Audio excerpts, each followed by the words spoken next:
You're a couple of gorgonzolas. That's funny. Wait. You're not talking about me, are you? I think he's talking about all of us present. Welcome everybody to this new season, season 22. Where are you?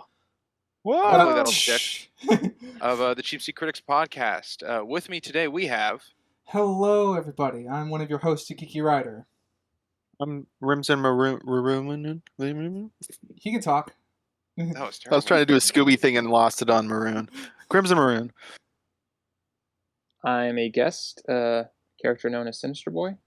Sinister Boys here. Woo! And I'm Sprinks. And hey, if you're listening from Morgan Moonscar Island, first off, get out of there. Secondly, you can find us on TikTok, X, um, Blue Ski, Facebook, Instagram. We have a visual site on YouTube and Rumble if you prefer that, but we also have all the audio platforms on a ton of podcast sites if you prefer that. We also have a letterbox if you're interested in our average out scores of everything we've covered thus far. But today, we are starting off this season, a very themed season, with Scooby-Doo on Zombie Island. The very first Scooby-Doo direct-to-video film ever made. Oh, we're not covering Return to Zombie Island first. No, I believe that's Oh, a darn. sequel, not a prequel. At Yeah. least we're not covering it right now. We're No. covering this one. Let's start with histories, and then we'll get into facts, and then coverage, and then ratings. Let's start with Sinister. Um, just my general history with the property or with the movie specifically. However you interpret the question. Okay. Um, I was thinking about that while I was watching this. If I don't know if I saw this one first out of the four direct to VHS movies that they eventually made. It might have been either Cyber Chase or Alien Invaders or Alien Invasion, whichever. And I might have seen this one second or third. I'm not quite sure, but pretty sure I watched it on Cartoon Network. They played it usually around like Halloween time or something. And I remember being very frightened by the zombies specifically because I thought their designs were very grotesque and kind of still are. They're pretty gross looking. Uh, yeah, I guess that's my history with it. Okie doke. Let's go on to Crimson. All right. Since that was Zombie Island specific, I will do my Zombie Island specific. Uh, I believe in the VHS order, this was my first one. And I saw this way back when I was a little young guy, definitely under 10, when my mom used to babysit and she tagged me along when she babysat at someone's house. And I saw it on their TV. That was the first time I saw it. Since then, I've probably seen it 5 times. A few, not a lot, not a little. And I think that's about it. I love Terror Town. Terror Town, Terror Time. Got it wrong. I listen to that quite frequently. Okie doke. Ryder. Yeah. So I think I've said on the podcast before I haven't seen many of the Scooby Doo movies. I've seen only a couple. I know I've seen Cyber Chase and I've seen Loch Ness Monster. I think. Um, so this is a new one for me.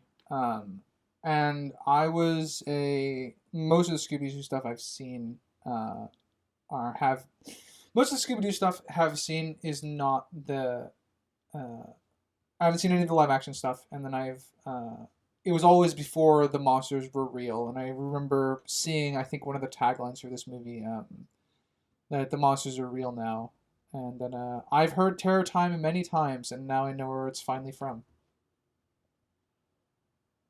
Alrighty. And then I'll keep it to the movie.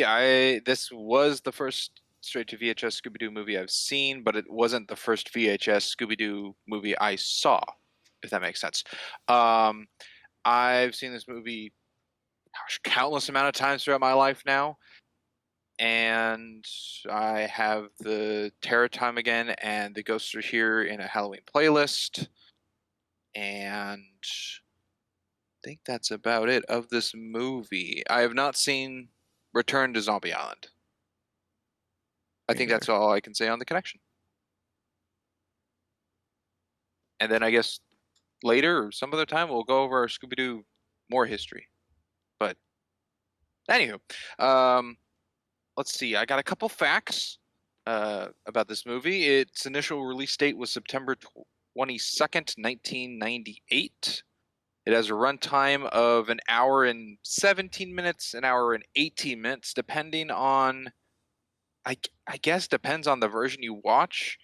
Because the film version, I believe, is 100, or sorry, not 100, an hour and 17, and the TV version adds a little more because of commercial breaks add a little more fade effect of black into the film, which runs it up something.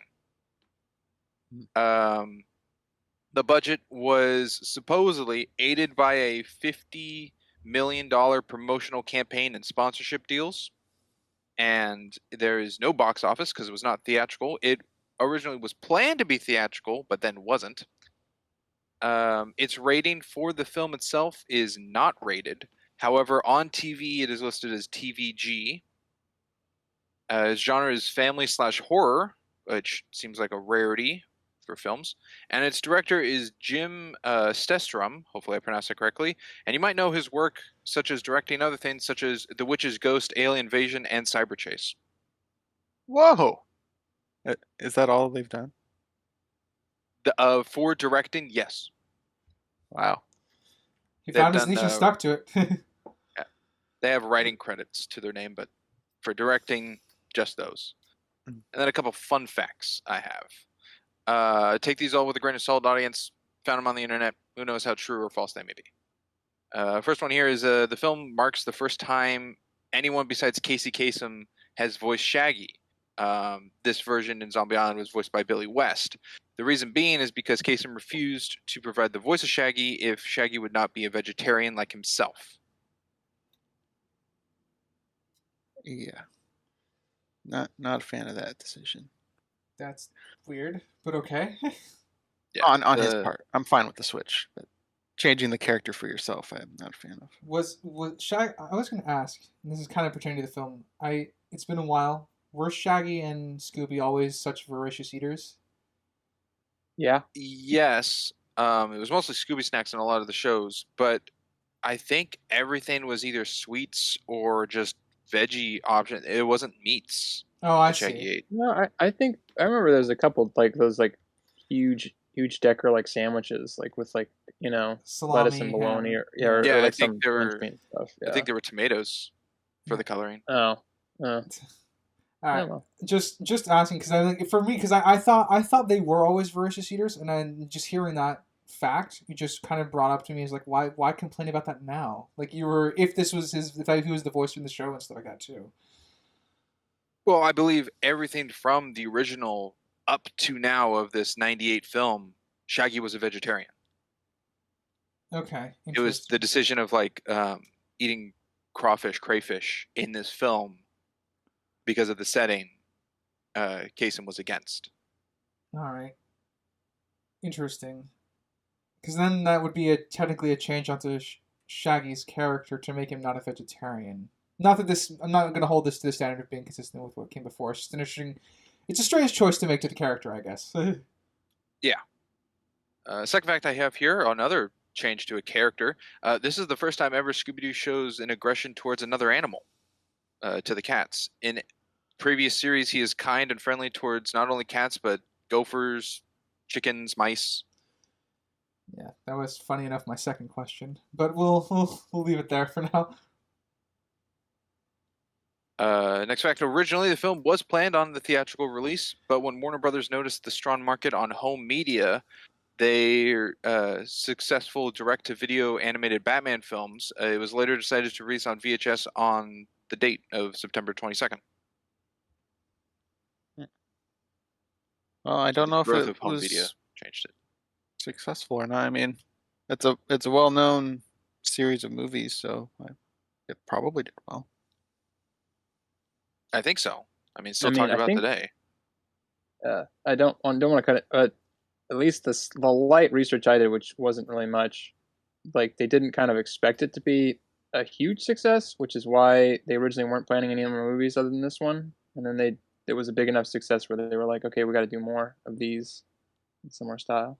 That is true. The first one, the success of Zombie Island sparked the other three being made. I don't think it was one to one to one. And then the last fact I have here, because sometimes we're a stickler about times and dates and jump cuts and everything in a film, excluding the prologue and the flashback set in like the 18th century, towards the bit end of the movie is set over a time frame of 2.5 days. Okay, yeah, that tracks with what's on screen. Interesting. All right. Just in case. So wait. And with that, that's all the facts I have. But Yeah, I was gonna ask, does that include the montage of them like like solving cases before they go out to the island? Because they have a quick montage of stuff. I think before that's included. I think it's as soon as they pick up Daphne on her birthday. Okay. Interesting. All right. I mean, they're very good at what they do, so I'm not gonna. Actually, no. No, it would say prologue. Everything to do with the moat monster. So it's the scene of Daphne on the Charlie TV show is the start of the time. Okay. So the only thing we don't really know where that's set, that beginning. Yeah, they have the benefit. They, as far as we know, they could all be in the same city still, so it's not. Yeah, they go to New Orleans and drive there, but yeah. All right. Best we got is that it's a daytime. They do the monster stuff throughout the night, and then they're run into Lena in daytime. It's a little tight on timing, but it can work. Yeah. Like, I don't know where Coolsville is. Who knows if they're even in Coolsville? I don't know. Yeah, they don't really mention. Yeah. Hey, audience, if one of you is such a Scooby-Doo expert to know where they start, and if it is Coolsville, let us know. That'd be sweet. Anywho, anybody else? Coolsville. Huh? Anybody else have any other facts before we jump into the coverage? This is not the Iron Giant. What? You know what? No. I think you might be right. I think you might be right. Yeah. What a random fact. Yeah. Just in case you didn't know, I'd throw it out there. Thanks. Like you, I didn't see Hogarth running around anywhere. Yeah. All right. Well, the coverage of today's pod is going to be popcorn structure from beginning to end. Jump wherever you wish. Let us start off with a first timer. Let's start with Ryder. All right. I think it was a good idea to start with them on an adventure, especially since they intend to kind of go about their own story with it, which is where they the gang is supposed to be separated and then reunited. So I think it was a good idea to kind of start with them on an adventure to give the audience a sort of like, a base to start with as a foundation. And then also Ryder, I agree. Yeah, and then also the music was really lulled me into a sense of happiness because I haven't heard that song in so long. Mm-hmm. And it was a remix, I think. Yes, it's a slight variation. Is the previous Scooby-Doo work before this film, was it a pup named Scooby-Doo? Probably. That was what, mid? That was 80s? the 90s. Yeah, that was late 80s, early 90s, probably. Yeah. It could be. Okay. 1988, 1991. So probably. So there might have been something something in of between. nothing. Let's see. It looks kind of like that, yeah. Okay, so then, because that's very different, because that's kind of like a prequel. So previous to that would have been the Scooby and Shaggy shows, and then the game before that was probably the new Scooby-Doo show. So it was Scooby-Doo and Scrappy. After the original stuff, there was a Scooby-Doo show, Scooby-Doo All-Stars, Laugh Olympics. Then Scooby-Doo and Scrappy-Doo. Then the new Scooby and Scrappy Doo show, and then 13 Ghosts of Scooby Doo, and then a pup named Scooby Doo. Okay. And then in the movies, and then they relaunched it in 2000s. So it's been a while since the gang has all been together. Yeah, it's kind of why I think the intro also plays really well, is that you get that nostalgia, and then they launch into, oh, but this is different now. Some time has passed. They jumped, I think, 5 years maybe at least.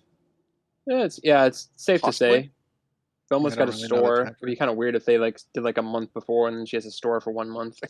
Oh, you're saying jumping from the beginning of the film, the story, Yeah. to The interview. the forward. Yeah. Okay, not jumping from the last Scooby-Doo show to No. the start of this movie. Yeah. I'm talking, within this movie, I think I would guess the time jump is maybe 5 years. That seems a lot. Yeah, it's a lot. Possibly. I would say, I I would don't probably know. I would I put don't 5 know. years in the most, and we don't really have any time frames based on that though. I guess to go off of the starting off like a monster mystery, like a classic episode, and the theme song playing, even though a new rendition. I also like another added in thing they have is that the first line of dialogue in the film is "Scooby-Doo, where are you?" said by Shaggy. Scooby-Doo, where are you? We're over Huh. here. Yeah, they do a good job with this first intro bit, this like referencing or nodding the show or shows, I guess. I was interesting that you brought up a pup named Scooby-Doo because I thought you picked up on something that I didn't think anyone would. But I didn't go over in history, but I did not watch a lot of A Pup Named Scooby-Doo. I did. I did. I believe I didn't fact check myself, so grain of salt of my memory. But I think episode 1 of Pup Named Scooby-Doo, the monster was a guy. Spoiler alert for the pilot. Was a guy who was doing counterfeit stuff and got caught because of a green liquid, the ink. He's Oh. correct. Yeah. Funny enough. So- that's funny. So I didn't know if that was a reference or just coincidence, but found that interesting. I do know the Moat Monster wasn't entirely an original at the beginning of this. It was based off other things. So that could have been one of the things it's based for. Don't know. But it was interesting. Especially you bring up that pup was the previous iteration. Wanted to, it's not really necessarily a story thing or anything, but I think, and I have now, to be fair, I haven't seen every single animated Scooby-Doo thing at this point, but I feel like I'm pretty safe in saying this is probably my favorite overall design of like the gang. I kind of like how they all look in this. They're not like super detailed, but they're also kind of still a little cartoony. Is this with the opening outfits or the later No, I just mean like outfits? in general, like for the whole Okay. like overall look like they all have. Not necessarily the outfits, but like just like the Just the style. animation style. Yeah, the animation style. I really like it, and I kind of wished it was, because it's only, I think, really in these 4 direct. I don't think there's anything else that kind of I can think of that's like this. Well, certainly not Scooby-Doo or Scooby and Shaggy Be Get a cool. Clue. Yeah, or Be Whatever. Cool Scooby-Doo. Yeah, not that either. No, I like it because it is kind of like this grown up sort of style, which, I mean, you can take it for what it is. Maybe it's a little bit, people like the simpler style, but I always liked this. I always thought it was really cool, and I kind of wish there was more of it. Yeah, I like it as well. I'm I'm more of a sucker for the What's New Scooby-Doo, but that's because that was my primary Scooby-Doo. I think What's New Scooby-Doo is kind of close. It's also, because they actually have like eyeballs. It And is, not but just it's not what- as shaded as much. No, I like the shading. Yeah. The shading adds a bit of textural grit that I appreciate. The It outfit does wise, make it I was gonna say There you it does go. make it a little confusing a couple times of Shaggy's hair color changes throughout this movie, but it's just Yeah. the lighting of the day. Yeah. yeah. Overall, the outfits, I don't like. I like Fred with an ascot. I'm sorry to say, I'm one of those people. Him wearing Oh, like they reference it. They do reference it, and then he's like, no, I don't want it. But I don't know. He just looks like he looks out of place. He looks like he doesn't really know what he's supposed to be doing. So Fred's attire is a little off for you, but Daphne's Yeah, is fine. well, I mean, Daphne's well, yeah, because Daphne's just basically wearing purple, which is kind of whatever, and Velma is obviously pretty much just wearing a slightly updated version of the classic. Yeah, everyone's But wearing a color scheme except for Fred. I mean, he's wearing a blue I've seen his shirt at color least. scheme. It's blue and white. Yeah, but blue it's and white, but obviously the white is not as oversaturating as it normally is. Is what I mean. Yeah. So Yeah. Fred takes would more. Yeah, Fred would be the one that feels the most off at a certain point, I think. But obviously, it still works for him. I don't have any issues with him in the outfit. No, yeah, I mean, it all works. I think Fred is probably, like I said, Fred is kind of the weakest out of the whole group. But I mean, Shaggy's easy because he's literally just wearing the exact same thing, basically. You would make a joke. Although about his it. pants are a shade redder than Robert Yeah. the Brown, which I think looks good. Honestly, I kind of prefer it. I think it kind of pops a little bit better. I'm gonna second whatever you're about to say, Crimson. Oh, I don't know what I was going to say. Oh, that they make a Oh, joke he of Shaggy's seconds it. outfit. Oh, that yes. Yeah. Yeah, they do that. That was a And it's great funny. detail. I think that was awesome. That it's like cartoon characters always wear the same attire, and they do a whole spiel on Shaggy looking the same with his clothes, and his hairstyle still is the same. Yeah, I think that was trimming great. the beard without really trimming anything. Yeah. Being older now, watching this movie, and especially for the pod, and like looking at it like through an objective lens and difference like that, it's way smarter than I thought it was. Oh yeah, This I mean, movie it's is very just a lot of- cleverly done for how tight and short it is. Well, I think that's kind of enhanced by they know what the formula is for these, and so they can subvert a lot of the expectations if you don't, if you kind of know what you're getting into going in, which is They can play with the tropes. Yeah, exactly. Because I mean, not to go on a tangent or anything, but like Warner Brothers did a lot of like Scooby-Doo clones. Like, I mean, I'm not gonna, like Funky Phantom, all that stuff. Whatever that buggy one was. Buggy, yeah, like some of them are okay, some of them are, worse. I don't know. Some of them just work okay, but it's interesting that like Scooby-Doo is always present. Like that's the only one that's kind of stuck around out of the 50 of them that they ended up making. And it's just because it just works. The formula just works, But it's always fun to see that formula subverted or kind of the small twists to the formula. Yeah, you could. I think yeah, something that helps with the formula of Scooby-Doo, opposed to like other Hanna-Barbera or spin-off Scooby-Doo things, is it's a friend show. It's friends getting together, kind of like Found Family. Yeah. It's not an actual family dynamic, because kids is like, oh, I can't relate to the dad characters as much, even though he's funny. It's like every member of the Friends group, I know someone's like, oh, I know a friend like that, or that's me, or more relatable, I think. Yeah.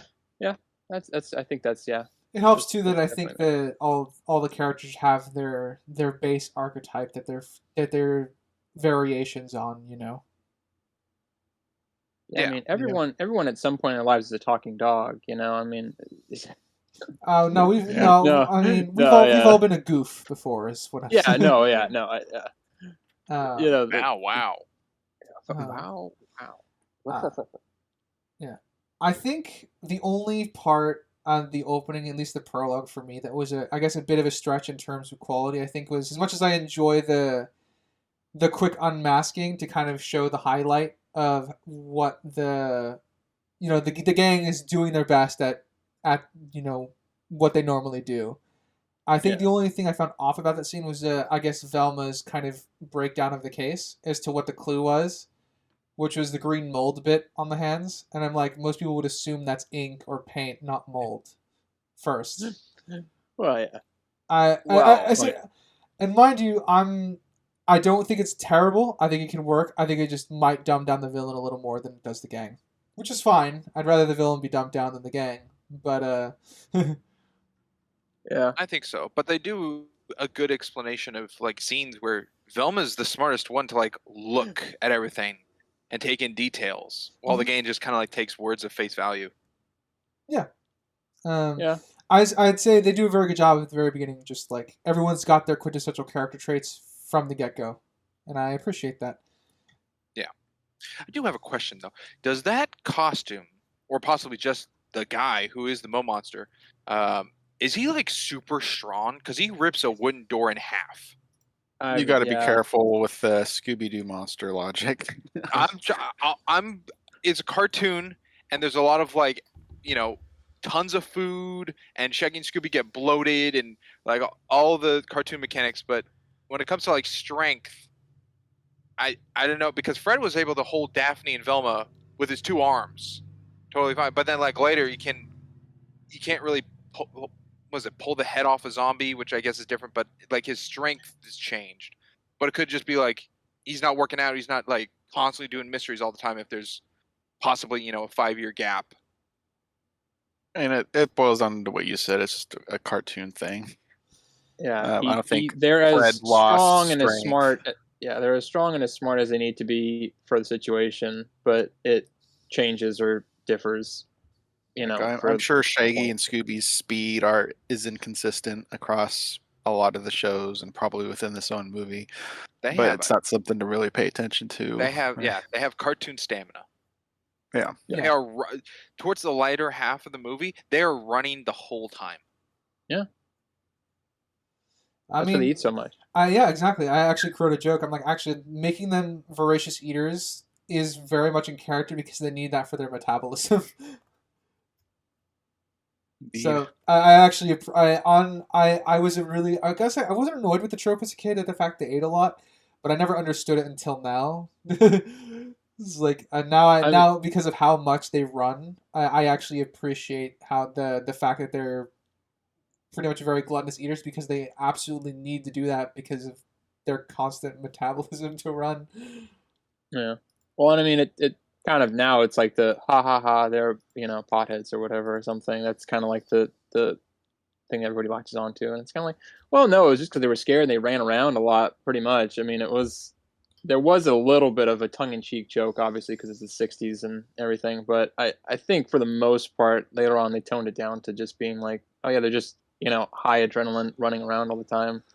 Yeah, I'm trying to think. Senseless. Was there a smoke pot reference at all made in here, like as a tongue-in-cheek joke, or no, not in this. I mean, not in this one. I'm just saying, like, I'm sure probably in the inception of it.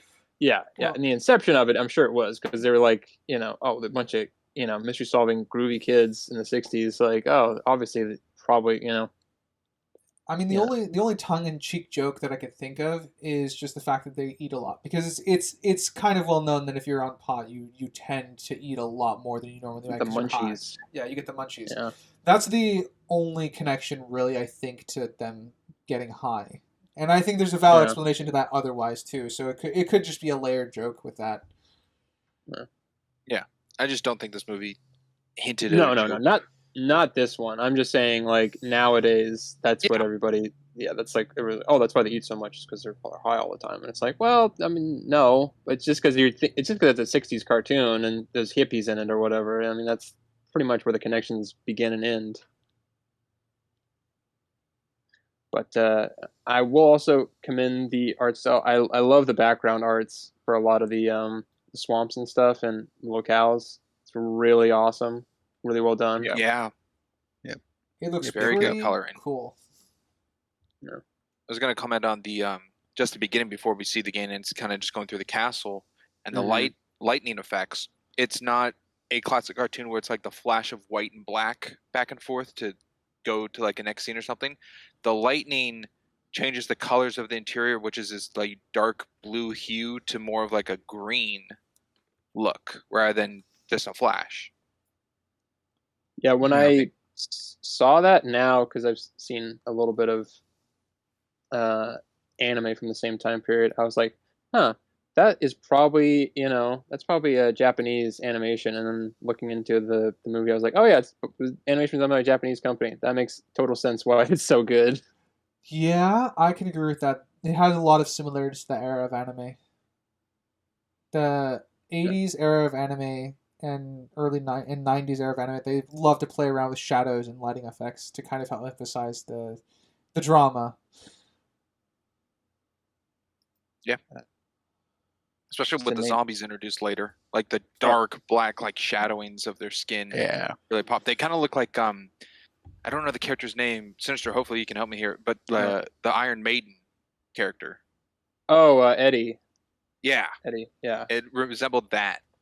Yeah, that was again, okay, watching this now, they still gross me out because they're so wrinkly. It's just really unnerving. I don't like it. I don't know what it is, because they look preserved, and they look like very Bones jerky and people. flesh with no muscle. Really Yeah. pushing that G rating. I mean, Yeah. I again, horror. You brought it up earlier, Springs. Horror slash family, which is usually a strange marriage of particular genres and style of films. Yeah, But I mean, when you saw the captain going from bones and regrowing his fleshy, wrinkling skin, Yeah. I do think I'm like, okay, yeah, they're definitely pushing the limit of what they could do with that rating. I think. yeah, and the music and the tone, and Scooby and Shaggy being trapped. It's Well, and just the way they like shade them, like they have like the shadows on. I mean, it is they're very it it's very unnerving. It's very frightening. Yeah. They Well, and they they're got very it down. detailed. Yeah. Really adds to it. Yeah. Ryder, you brought up the skeleton coming forward into the flesh, and then also I guess at the end where the flesh turns into skeleton. I gotta say, I think this is better looking than the skeleton kill in Miss Marvel. Yeah, I'd agree with that. Uh, back A bit when, different, but yes. yeah, this is definitely, um, They're both animated. yeah, this is definitely a one of those classic animation films where you can feel the love and passion that the people working on it put into it, which is rarer to find these days. It's not impossible, but it's harder to No. find. Might I say, you can feel the chill in the air. Who opened a window? uh, I think the closest, like the zombies, the closest thing I can think of to another Touchstone, and it's not the same, but it's a similar level of like creepy and gross. Is like the undead army from Black Cauldron. I feel like has kind of a similar vibe. Oh yeah, Not the detail, not necessarily the detail, but it's a similar vibe where they just look like they look and move like how you'd imagine they would. Like it's not a pleasant thing to see, which I also like. yeah, but they're like that undead army is like a wave. Like they just got this Yeah, green fog around them at all yeah, times. it's very gross. But they don't have skin or anything, which I guess that would be like more so. But they have that fog, and then like an ooze on them, which kind of is Yeah, somewhat close. and they But were yeah, I'm like, layered in a weird way of the art in that movie of the kind of yeah, like because an they kind of overlap thing. yeah, because they like rotoscope it a little bit. Yeah, it's really disturbing. It's like the closest thing I can think of, and that's also like a some like a family horror-ish movie, but I wouldn't go. This one is definitely more of a family horror-ish. Jesus, um, vibe. 'Cause Yeah. half the movie is very pleasant, and the other half is very, very, very unpleasant. Yeah, I was surprised because I haven't seen this in years. How long it took to get to Moonscar Island? It was like It's a ways. It's like around 20 minutes, 23 right? minutes 20, or 30. so. Yeah, Yeah. I was pretty surprised. I didn't remember the intro being so long. And then you go, there's less than an hour left. Yeah. And I guess based my memory again, I remember this looking cleaner, the the newer Scooby-Doo stuff. I remember them looking crisper. uh, that's memory for you, I guess. Yeah, And hard you to know what's trust also it. crazy? You're watching something like a tube TV too. Last time you probably watched this. Oh yeah, I was block TVs, man. That's It was a definitely the last. VHS. Last time I didn't watch the Loch Ness Monster was certainly a block TV. um, No, there's definitely some animation things you can see, like when Lena introduces herself, everyone in the background is frozen. Yeah. Doesn't move. A lot of the shots where it's like a faraway shot to get everyone in frame, the animation's very like they have no face. they do have a face, but it's just the sketch marks, is what it is. Yeah. uh, but yeah, no, I agree. To kind of go along with your intro conversation there, you brought up Crimson about like them taking 20 minutes to get to Scar Island.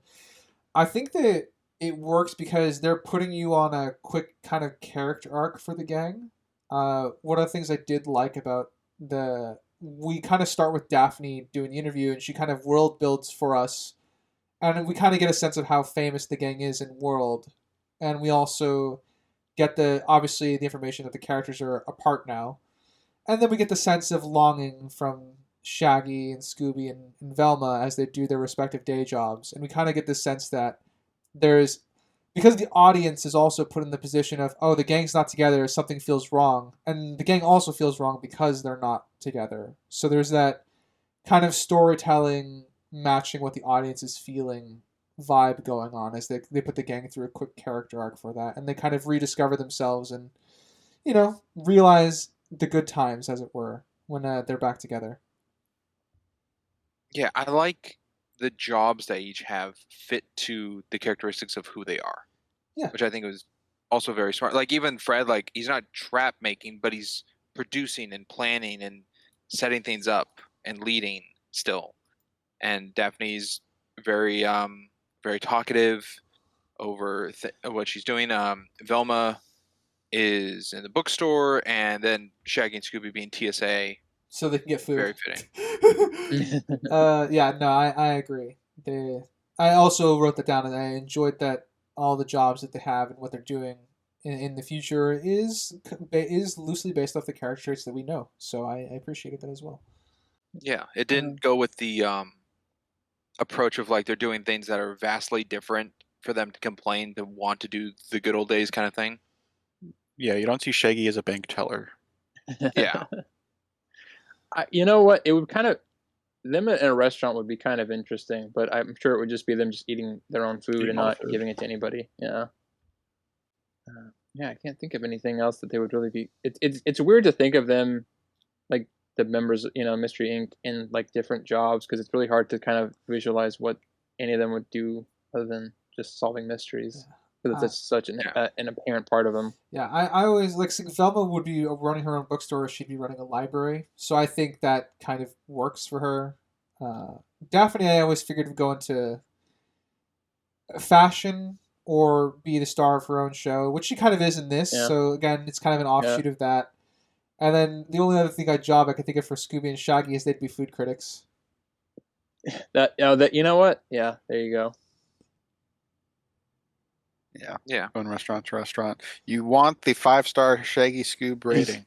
You got to give all the food. Yeah, like they would be the infamous people in the country to get a 5-star rating from. Wasn't that a thing? I feel like that was a Scooby cartoon or something. Maybe. That's possible. There's hundreds of episodes. Yeah. They might have had that for an episode and stuff like that.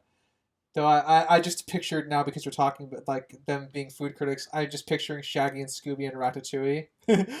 That would be something. That would be ridiculous and funny. You know what? They did a Courage the Cowardly Dog crossover, which kind of makes the least amount of sense out of any crossover. So them doing a Ratatouille crossover wouldn't be that outside of the norm. Possibly, but the Courage was a Cartoon Network property. I mean, yeah, but that's kind of yeah. I guess but Warner Brother licensings. Well, yeah, but I think you could kind of do anything really. Well, nowadays everybody does crossover stuff now. That's true. Yeah, where's Scooby-Doo and Harry Potter? I wish I knew, because I would probably take that. Where's Scooby-Doo and really? Lord of the Rings? You would watch that? Yeah, I'd give it a shot. I'd give it a little shot. I'd give it a shot. They just Gorgio all the food. Like Gorgio. Yeah. I guess going back to animation some more. I do have a couple timestamps for some goofs.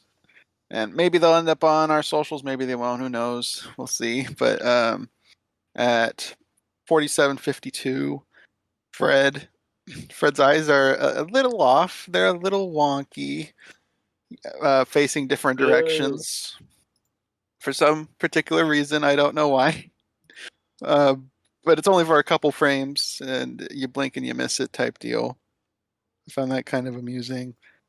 And then, pretty much the same dinner scene, but at 42:15, the biscuit Fred picks up clips through his own head, flashing back and forth because they got the layering wrong of the animation. Good detail.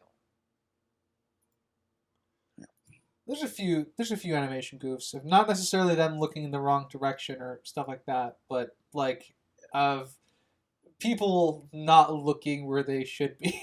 I feel there's like some of that. I feel like the most like the one you can catch the easiest is when they're filming the carving on the wall in the kitchen, and then like they zoom in, like it cuts to a frame of like a close up of Daphne, which makes no sense because it's the the wall shot, and it's still the same framing.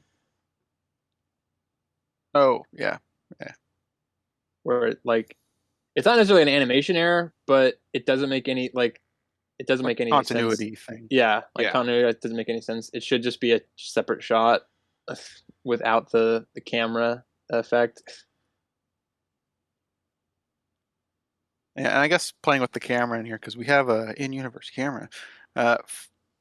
Fred and Scooby, because they both end up using it, filming the cats.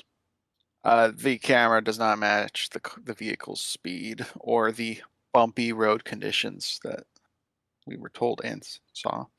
That is true. Now you're just splitting hairs. Well, You they're in the can't have they're in the this. drive-through for that one, so I don't really have much issue for that. No, It's a smooth panning perspective instead of a car zooming by the cats. That doesn't really match. Yeah, that's true. It is a nitpick. It's not. No, it is a nitpick. You and your picking of nits. I don't understand why you keep doing it. Not supposed You to. know. I love them. You love nits? Mm-hmm. And pick Well, Ryder, are you going to say something? learn something new every day. no, I wasn't. Okay, well. You didn't want to comment on the nits? Come on. I heard an and I okay. He was like, you know Um, what? I don't want to get involved with the nits. On Chris's talk show with Daphne, the mic on the table is facing Daphne for Daphne's audio. I don't know where Chris's mic is or what audio is picking up Chris. Oh, her name was Chris? Yeah. I did not catch That was the name of the show. Oh. Oh, Daphne refers to her as Chris as well.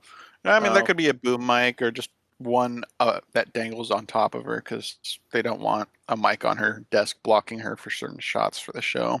She is the show host. Not So. too outside the realm. This is 1998. They didn't have this kind of technology yet. No, it's unheard of. I like how the food looks. You know what? I'm gonna take that route. Well, like it how is. the It food is. looks. Go down the anime route of the food is always looks great. Yes. The only nitpick I have in that realm is the gumbo does not look like what gumbo looks like. I had to look up what gumbo was just because it didn't look right to me, and there was nothing nearly as red as that. No, Yeah. very, very red. I could have just seen that because of the pepper farm they're on.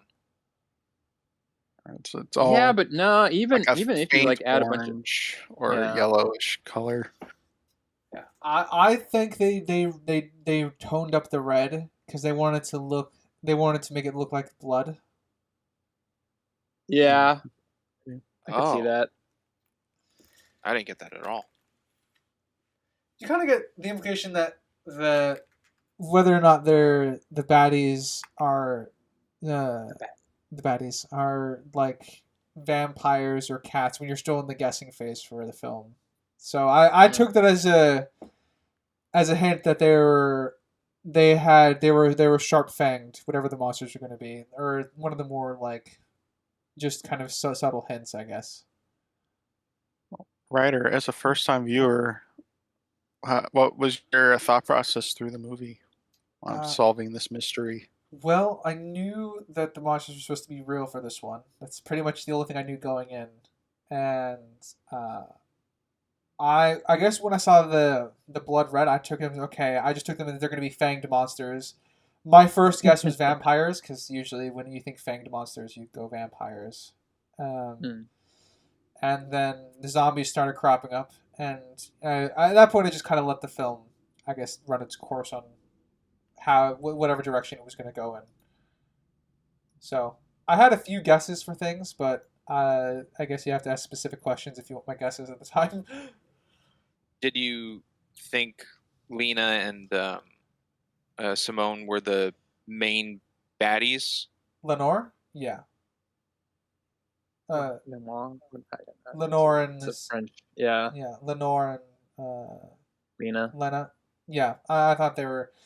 I thought they were bad guys. I want to say a little after during the dinner, pretty much. They kept Yeah. they kept disappearing when things were happening. So Okay, so you didn't take Bo, the red herring, as bait. One of the most obvious red herrings yeah, ever. he was a pretty he was a pretty base red herring. I'm just like my issue with Bo is that he wasn't explaining himself well. He was just grumpy the entire time, which could work if he's just trying to maintain his cover. So I think they covered for that a little bit by him being an undercover detective by the end. But man is still terrible at explaining himself. Him being a detective is kind of a weird thing. It's not the worst thing, but it is kind of just comes out of nowhere. See, I mean, Really? it makes sense with all the I think it's set disappearing up. people. yeah, I don't know. It just seems like he could just be anything really. I mean, it's not like so. It's not bad that he's a detective. I'm just thinking like it just always weirded me out a little bit. Not weirded out, but always felt like it just seems a little too on the nose. I don't know. one of my minor issues with the film is that because he's a detective, I take an issue with the fact that he doesn't try to cooperate with the infamous Mystery Incorporated gang. Because they have an established history of like their stories are told on television. So I'm fine with him not knowing who they are specifically. Like he doesn't know too much about them, but he would have heard about them. Like they go around and solve mysteries. That was their whole thing. That is true, but he's doing his own investigation. If they're constantly getting in the way, it could be a hinderment. Yeah, like I said, that's the pretty much the only thing you need to explain away, which by a line. I would prefer a line in there because right now it comes across to me as he's just bad at communicating, which again can be explained away to he's trying to maintain his cover, but you still need a reason as to why he wouldn't want to cooperate with the gang at the start of it or by the end of it. I mean, other than him like helping Velma near the end, which technically they don't really need, does he really need to be in this at all? Well, he's just there as the red herring. That's what he is. Yeah. Yes, but he also helps, I think, with the world building. Well, yeah, that the government is realizing that people are missing here, so they sent in someone. That makes sense. Yeah, but I don't really need that because then they just say like, "Oh yeah, we killed a lot of people or whatever," and then he's like, "Oh yeah, we were like looking into the disappearances over here," and then that's kind of it. He says it like right after they've already said that they've been killing people for like 200 years. I don't. I think his presence is justifiable here, and I think I don't know if it's just I don't know if it's me reading into it as them like looking back, it's kind of a clue or something. But when Scooby went through and destroyed his flowers, his flower bed, and he said it took him a week to work on that planter. Uh, I don't know. Looking at the size of that shouldn't take a week. So maybe he's not a real gardener. He doesn't know what he's doing. No. That could help. All we know is that it said that he's the new gardener, but I guess that doesn't clarify on how new he is. Well, they said he's been there for a few months. Oh, And, okay. Velma asked Simone. Said a few months. A few months. Now, how long is a few? I don't know. Could be 3, could be 6, but a few months. 4 or 5. Yeah, I don't know.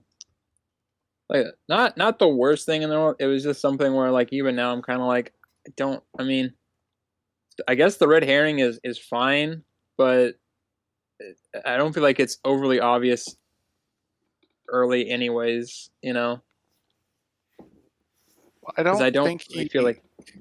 I don't think he's a good red herring because the gang and especially Velma are so quick to jump on him on everything. I feel like even kids would be like, "Oh, this is too obvious." So even filling the role of a red herring, I don't think he's very good at it. Yeah, I don't. I mean, I think like the frickin' fish, Fisher guy goes after the snake bite or whatever is a better red herring than Bo, and he's barely in the movie. Just it helps with the line of when Fred's trying to take the mask off of the zombie, and he's giving off all the red herrings of who it could be, of the fisherman, the gardener, the The ferryman. ferryman. Yeah, I mean, like I said, it's not like film breaking or anything. It was just something where I'm like, even still now, I'm kind of like, I don't really. Something's Kind of off doesn't like about feel it. like he needs to be here. Yeah, it just doesn't. Yeah, something's like it just feels kind of like pigeonholed, or I don't, you know what I mean? Like it just feels like it just doesn't sit quite right. Like everything else kind of seems to be in the right spot, and that's kind of the one thing where I'm like, it's a little overdone. I don't know.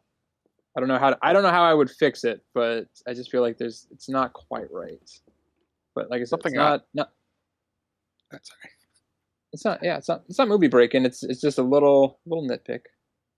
Yeah, something I felt that was overdone was Scooby and the cats. That was Yeah. It was really getting annoying to me because in my mind, Scooby is a person. He talks. He's got thoughts of his own. So every time anyone tells him, "Hey, stop playing with the cats," and he ignores them, I'm like, Scooby doesn't respect any of these people. He has free will as this creature, this talking dog, and he's just ignoring everybody and causing chaos for his own reasons. It was getting annoying.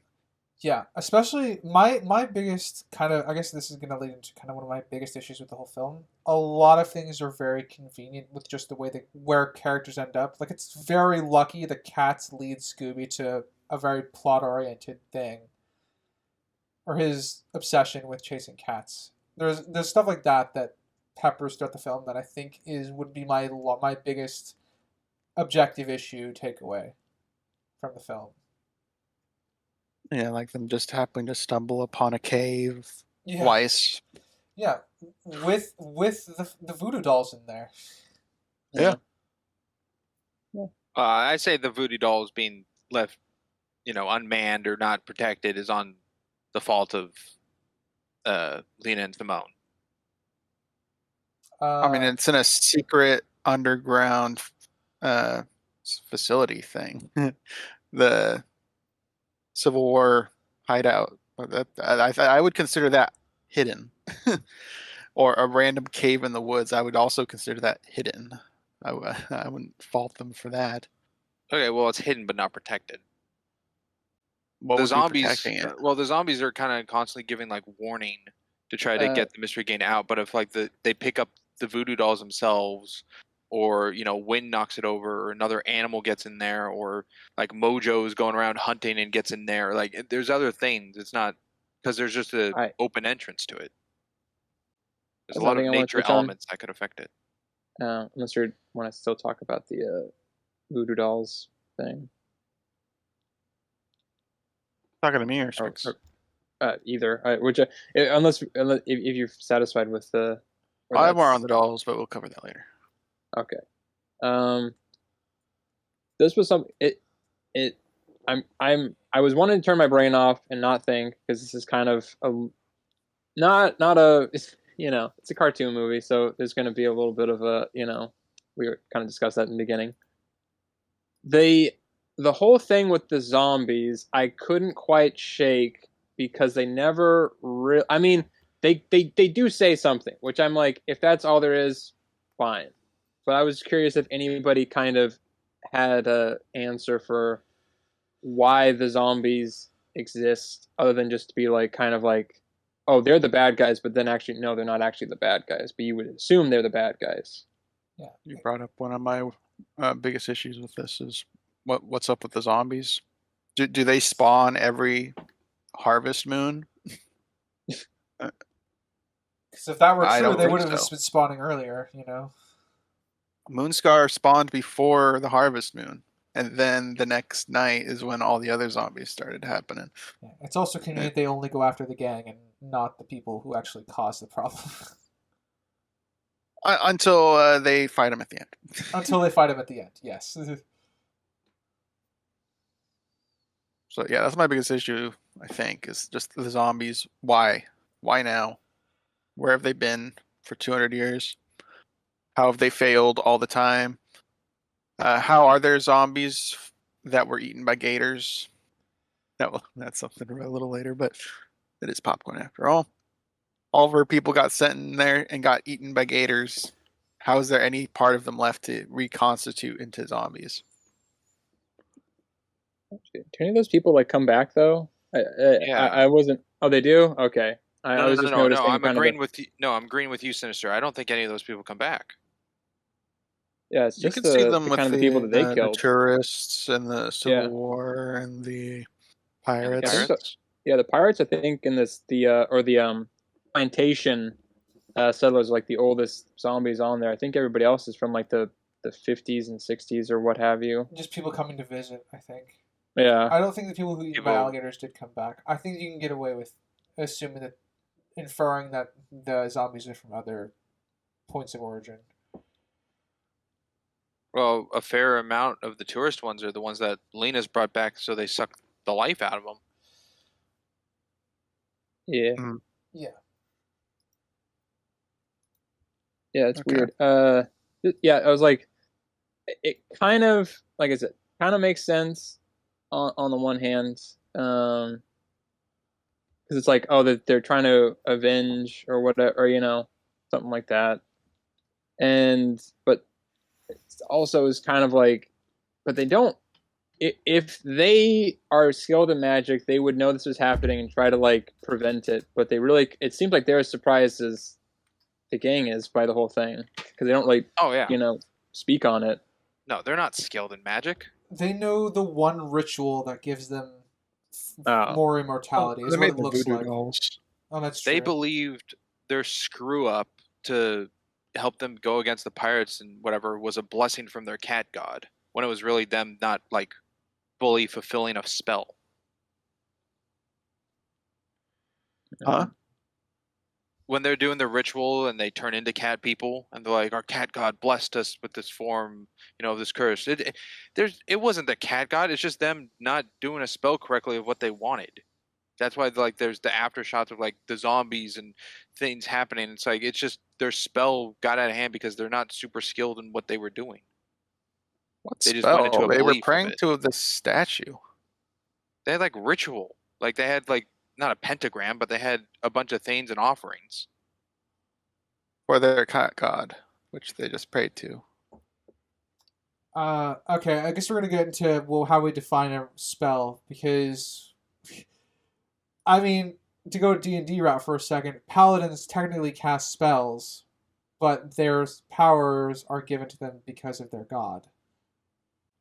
Well, Sprinks is differentiating the two, and what I don't understand is within the movie they established the god gave the powers, not a spell that they tried to I thought utilize. there's something Lena said they did a ritual or some Well, kind of practice upon their god. Well, they cursed the pirates, but then the curse backfired onto them as well, creating this need to constantly, I guess, suck the life out of They, people. from what I understood as a first-time viewers, they prayed to their god to get the power to help punish the people the pirates, essentially. They were given that power, and one of the side effects of said power was their immortality and the need that they would to kind of constantly to feed for it. That's kind of what I got from as a first time viewing. I don't know. Uh, I guess. I'm not 100% sure about anything with regarding it though. I feel like that's what they stated. I was under with the perspective of the backstory being told by Lena and Simone that their belief is that they granted their powers off of the curse was from their cat god, but that's just their perspective on it when it was a curse that they did in the pirates that cursed it themselves as well. That's Why how are I took you assuming their perspectives are incorrect? Is my question. because it didn't go as planned. Well, they uttered a curse on the pirates to destroy them, but so they were expecting that, like, a tidal wave or some, or like some natural disaster or whatever will get them. But the curse was actually that they turned into these werecats to then take their revenge upon the, it's kind of like one of those, I guess, like monkey's paw kind of thing, like be careful what you wish for sort of things. So that was the backfiring, was then they became the werecats. And then realizing that they had to do this, that was their penance, was they had to do this every, full moon or whatever. I don't remember the Harvest Moon. I don't. Okay. Yeah, I don't think they have to. They just choose to stay alive. Well, they don't. Well, yeah, but you. Well, it extended their life, but I think at the time, so they would have died, like 20 or whatever, if they didn't. They become cursed as well. So, but I don't think it didn't necessarily fail. It just wasn't what they were intending necessarily, but it didn't fail. Okay. So quick follow up question for you, Springs. The so you are inferring. Actually, I'm gonna repeat back to you just to make sure I understand. So you're inferring that the curse that they asked for isn't the one that they were given because it's went wrong. No, that what they asked for was of their own doing and not bestowed upon them by a cat god. Their So just you, belief of it being a success, and in a success meaning that something did occur off of it, was that they thought their cat god gave it upon them. okay. So so I'm gonna again state it back to you to make sure I understand. What you're saying is that they the curse was of their own ability slash power, but they thought that what their power slash curse ability was actually their cat god. Yes. And but in your reality, but I guess what you're inferring is that it's not the cat god, it's them that's responsible for it. Yes.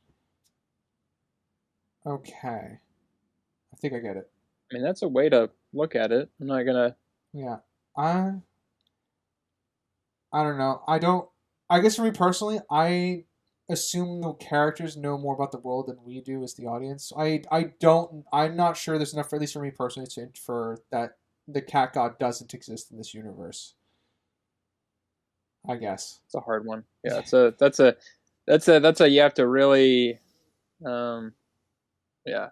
Me personally, I don't see that, but there's generally nothing saying it's not true. So up to interpretation, I suppose. Crimson, Do do you you have guys anything you want? think? Or? No, not on that topic. Okay. I'm jumping to Okay. something else. Do you guys think Velma would have asked permission before scraping the wall off? I No. feel like she would. I'm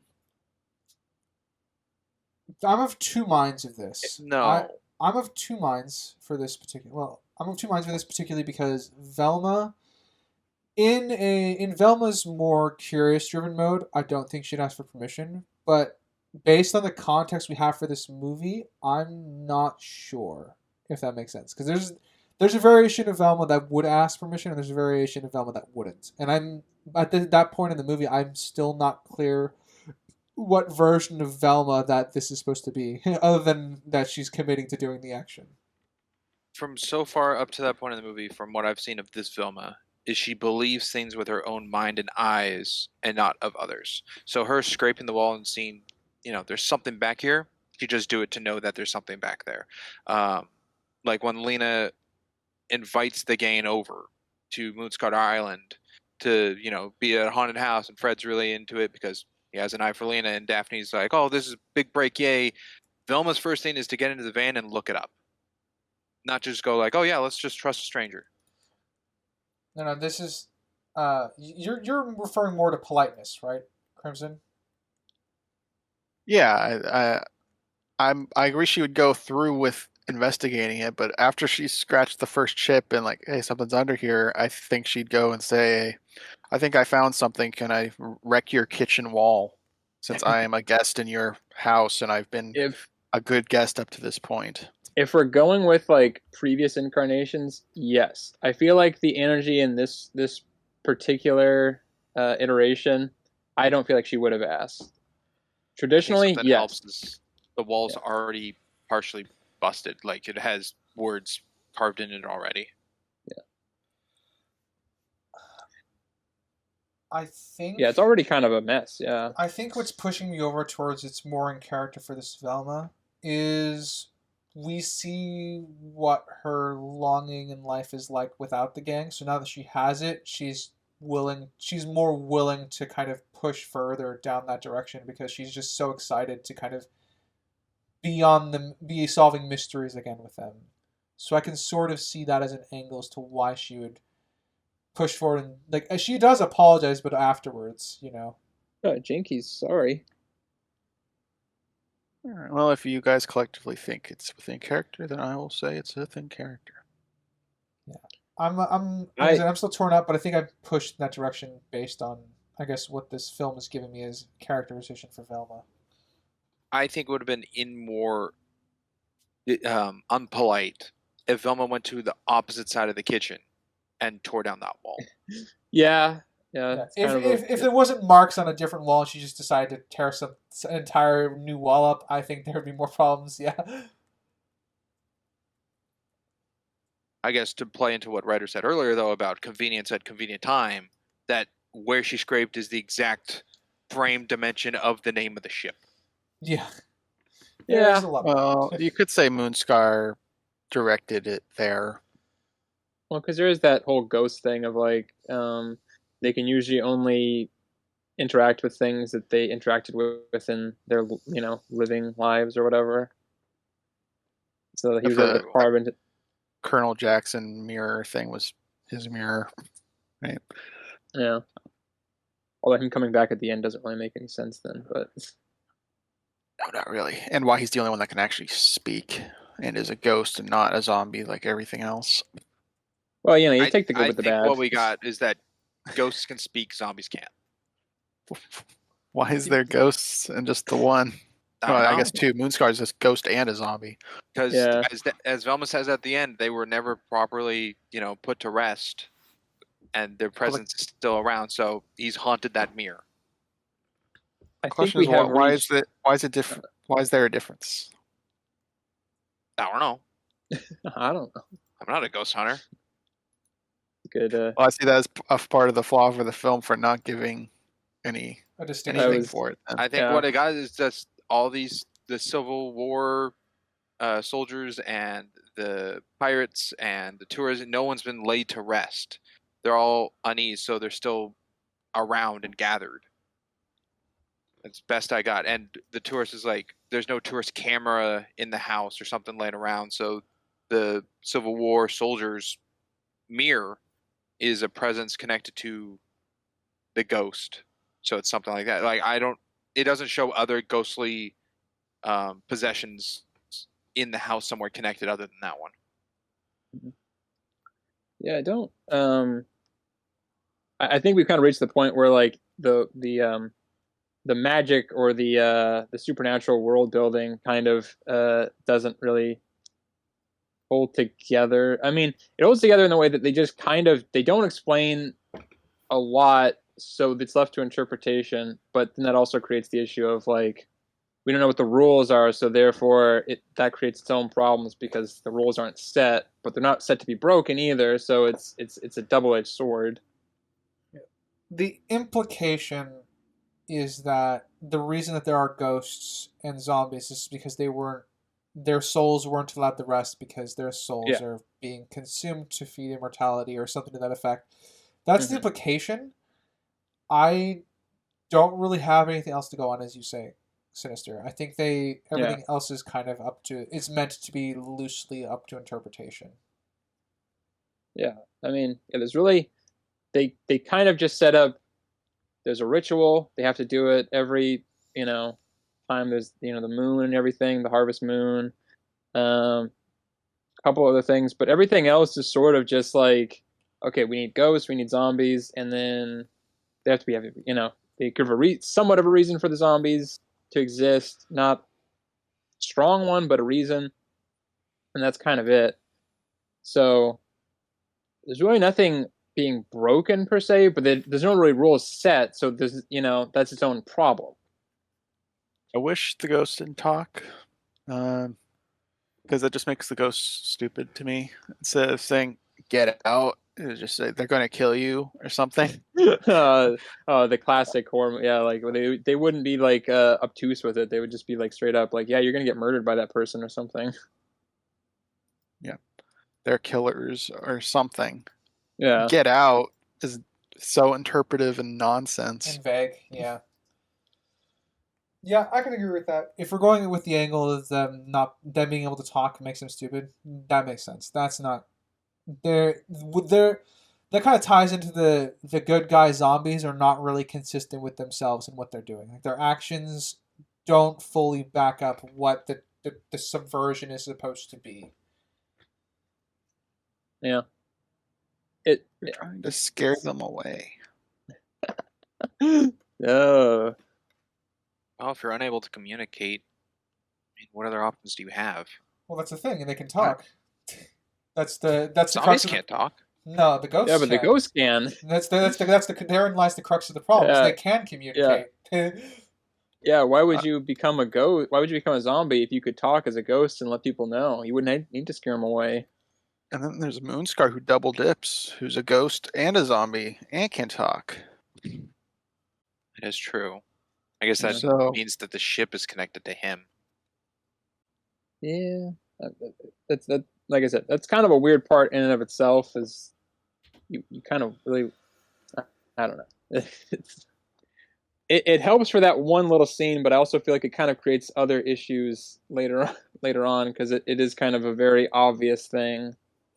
I mean, to fix them talking, you don't have to like the Confederate soldier at the end doesn't need to say thank you. He just appear and salute, and that's it. No, right? Or he has to talk. There's no way that works. Yeah. Well, then in the mirror, he doesn't have to say "go away" or whatever. He can just scare them in the mirror. They would have run away regardless. No, right. I'm sorry. Your thing makes too much logical sense. We can't have that in here. It's a logic-free zone. Cartoon. No, yeah, it's like I said, it's not the worst thing in the world. It just creates all these questions and like, why is that there? Why do we need this? Why do they do that? It would just be easier if they just didn't talk. It puts some holes in the world building for sure. Yeah. I will say this: I knew the dock worker was evil. The ferryman. You didn't know Jacques. Yeah. Come on, Jim Cummings. Yeah, I knew the ferryman was evil because one, his name was Jacques, and two, yeah, that's. Whoa, hey, whoa! Yeah, what are you saying about Jacques? I'm saying they're all evil according to anime and movies. So, Jacques Cousteau. Yeah. He's evil. Look at him showing all those fish. Yeah. So anyway, yeah. So I knew he was evil because one, he talks unnecessarily menacingly, and two, his name was Jacques. I gotta rewatch Cinderella again. Or Ruby, but oh yes. Jacques. I think I like Jacques' cat design though. Like as the he looks like he really looks like a werewolf. I like that his werewolf is still there. His mustache. Yeah, it was very important that the mustache was still there. I agree. Yeah, it's part of him. It's the fit. You got to have it. And no matter how many times I watch this movie, I still can't hear Mark Hamill's voice in Snakebite. No, I can't. Yeah, He voiced Snakebite? Yeah. yeah. No, all right. You scared Big Mona. I just still can't hear it. No, I can't. Well, that was me doing it. You wouldn't have heard it. Oh, you got me. Yeah, just to clear up back on the conversation of the whole ghost zombie talk, whatever. The only thing that doesn't make sense to me, which is a nitpick, is the war soldier coming back at the very end to say thank you. That's the only thing that doesn't make sense to you? That's Yeah. the only part. Really? Through everything we just said? Yeah. Okay. Um, On the or the one time you'll see a good-natured Confederate soldier representation. Yeah, I wrote that in my notes too. I'm like, I'm never gonna say this sentence again. I've never been happier to see a Confederate soldier. It was kind of annoying, and now that's even more of a fact that Sprinks brought up, that Scooby was so against the cats. It bugs me that the bad guys were cats and he didn't sense anything. That is, because it's been a while since I watched this or rewatched this. I was kind of like, maybe that's why they have it in there. And yeah, they never do anything with that. It really bothers me now. Oh, I see where you're gonna enter. Oh yeah, okay, yeah, that's a problem. I'll write that down. That's a good one. Yeah. I'm going to point out I'm confused. What do you mean? Scooby hates cats in this. Yeah. You said this is like the first iteration of him doing that. And Jacques and Lena and Simone are cat people. Yeah, but they're people up to a point. They're still cat people. They transform. I don't need him to. I don't need him to be like aggressive with them or anything. I just need him to kind of get a sense that something's off.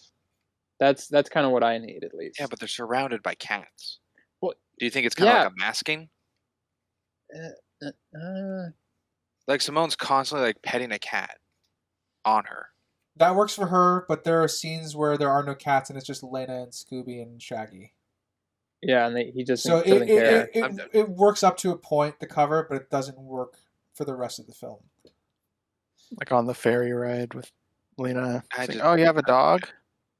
I just see human form as nothing because it's Scooby. I see that Scooby has more fear in him than anger towards when they're cat forms. Because when Jock's chasing them, they're actually scared rather than Scooby, being like, "Oh, that's a big cat. Let me get it." No, with that logic, he's not scared of them either. When they're in cat forms? No, before that. Yeah, when they're just humans, they're just humans. That's what I'm getting at. Scooby can't smell like the inner side of a werecat. They're just people. Yeah, but if you're, here's giving Scooby a superpower.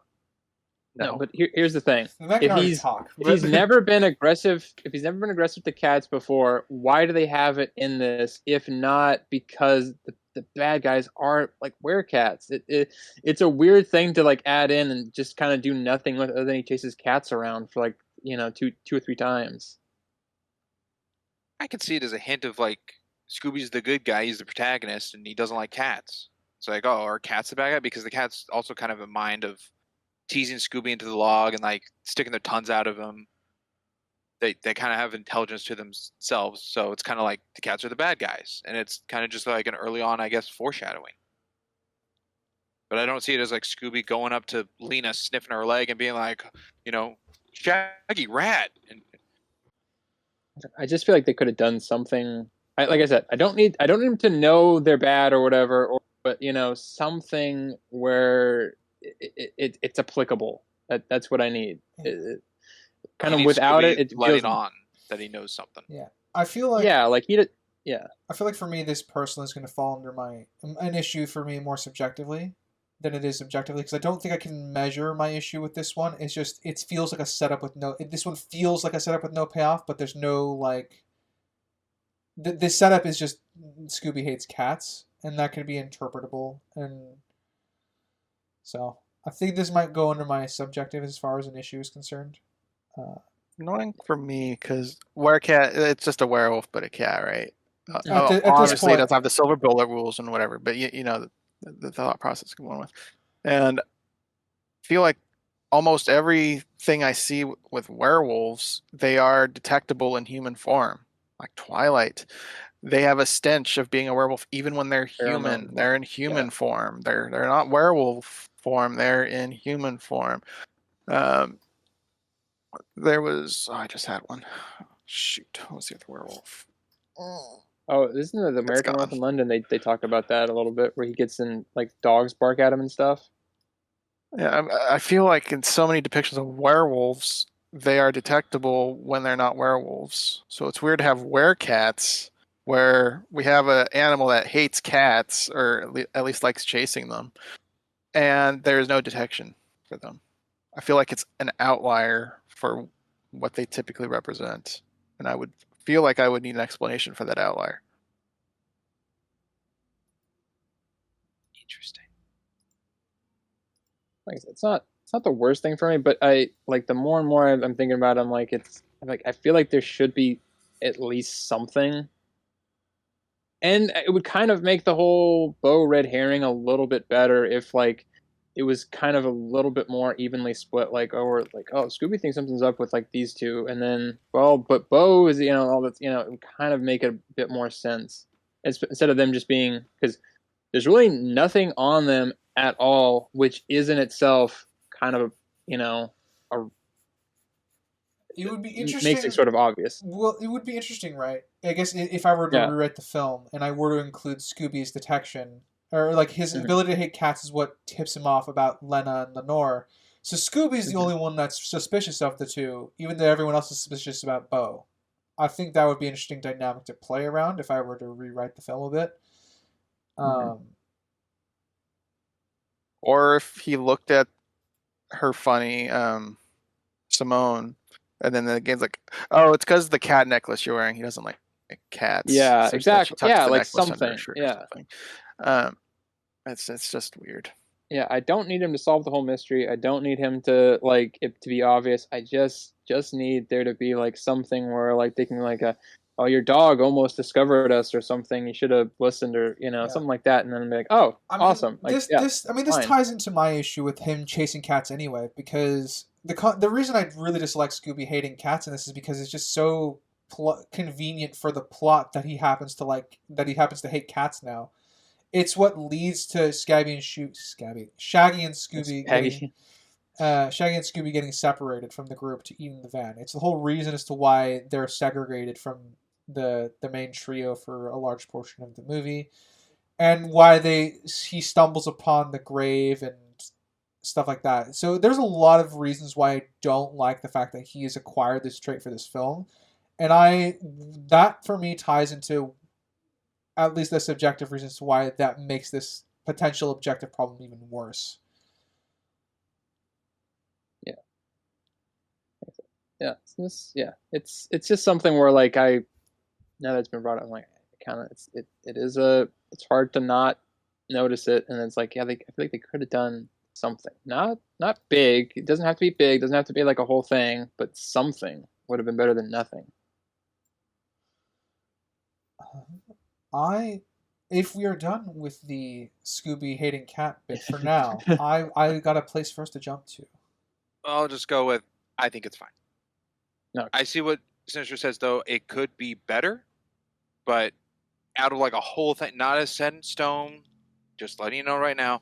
But it sounds like I'm like it's a 7. It's fine, totally doable. And the group of you are like, oh, it's like a 3. no, it's Could be not that better.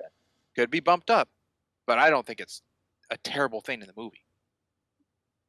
bad. I mean, to defend, like, Ryder even said, like, there's reason there's stuff in there for that is kind of plot device for it. I just feel like the whole them being werecats is kind of an odd, like, it feels like there should be something with that.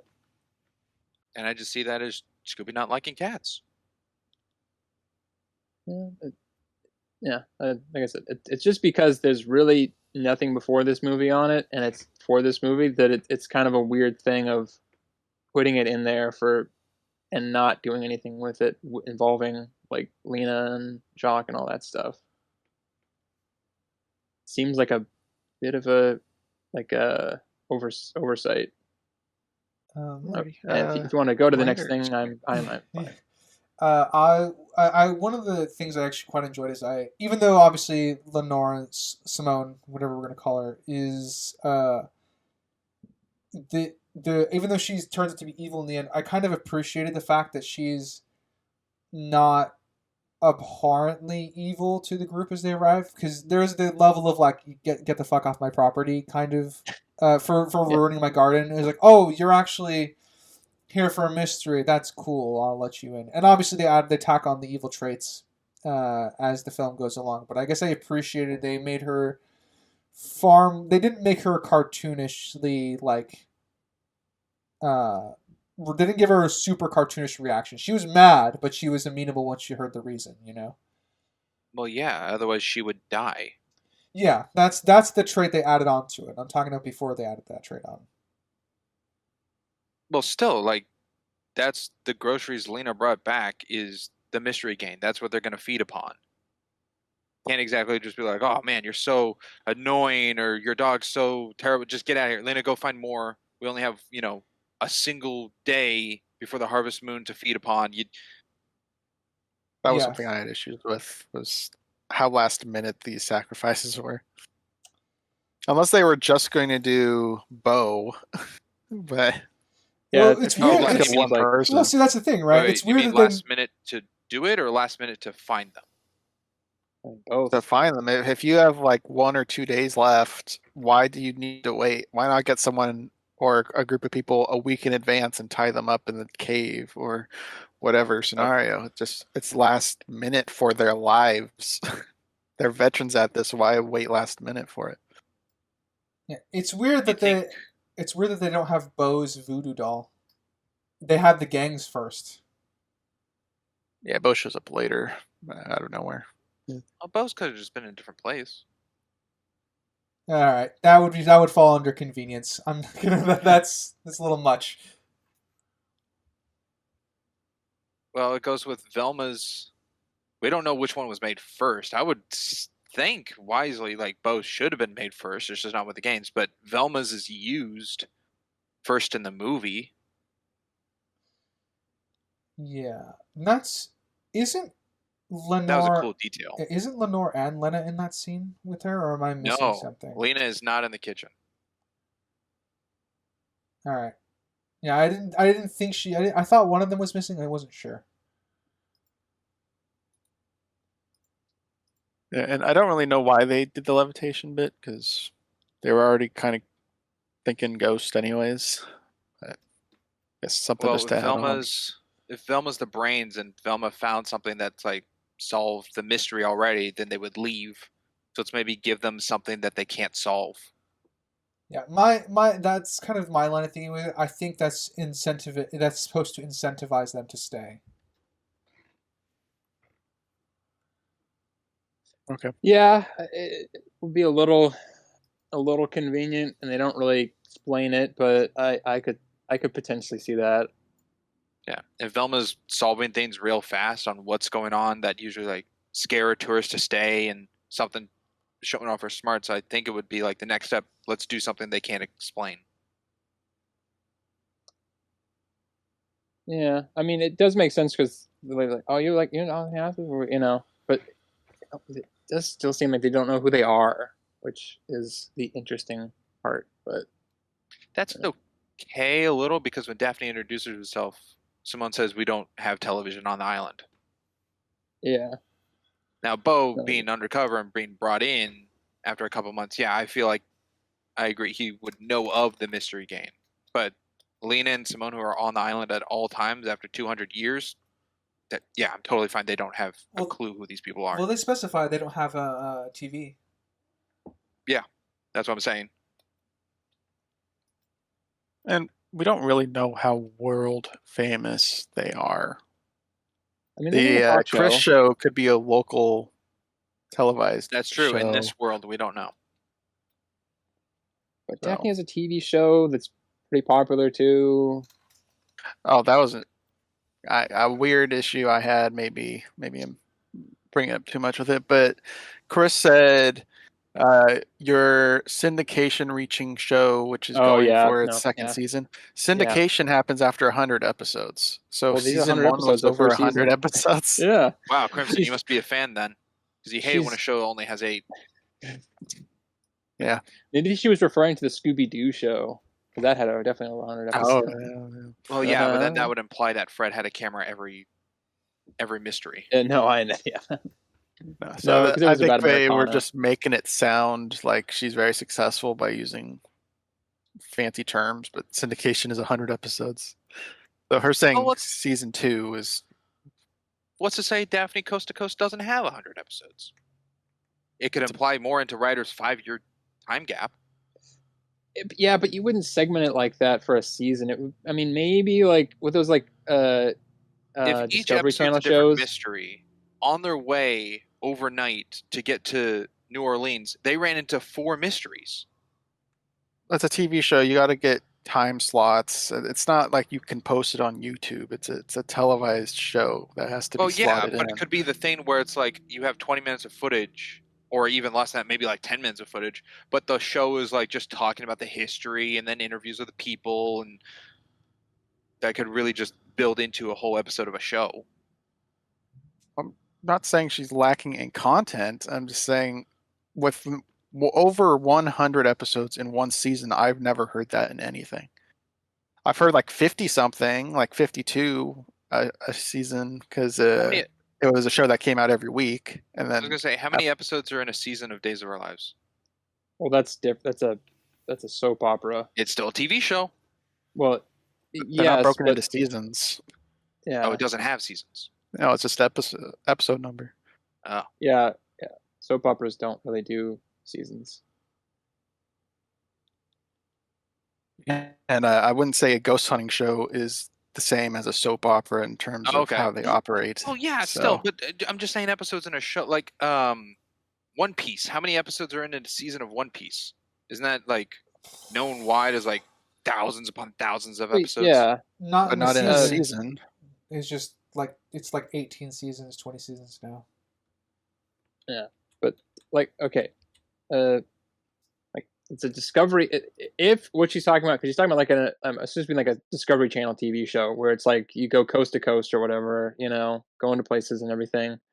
But like they don't usually like, and especially because syndication is something that's very hard to get because basically they have to pay you money because they wouldn't give you, they wouldn't like, okay, you're gonna do one season and we're gonna give you syndication at the end of it or something.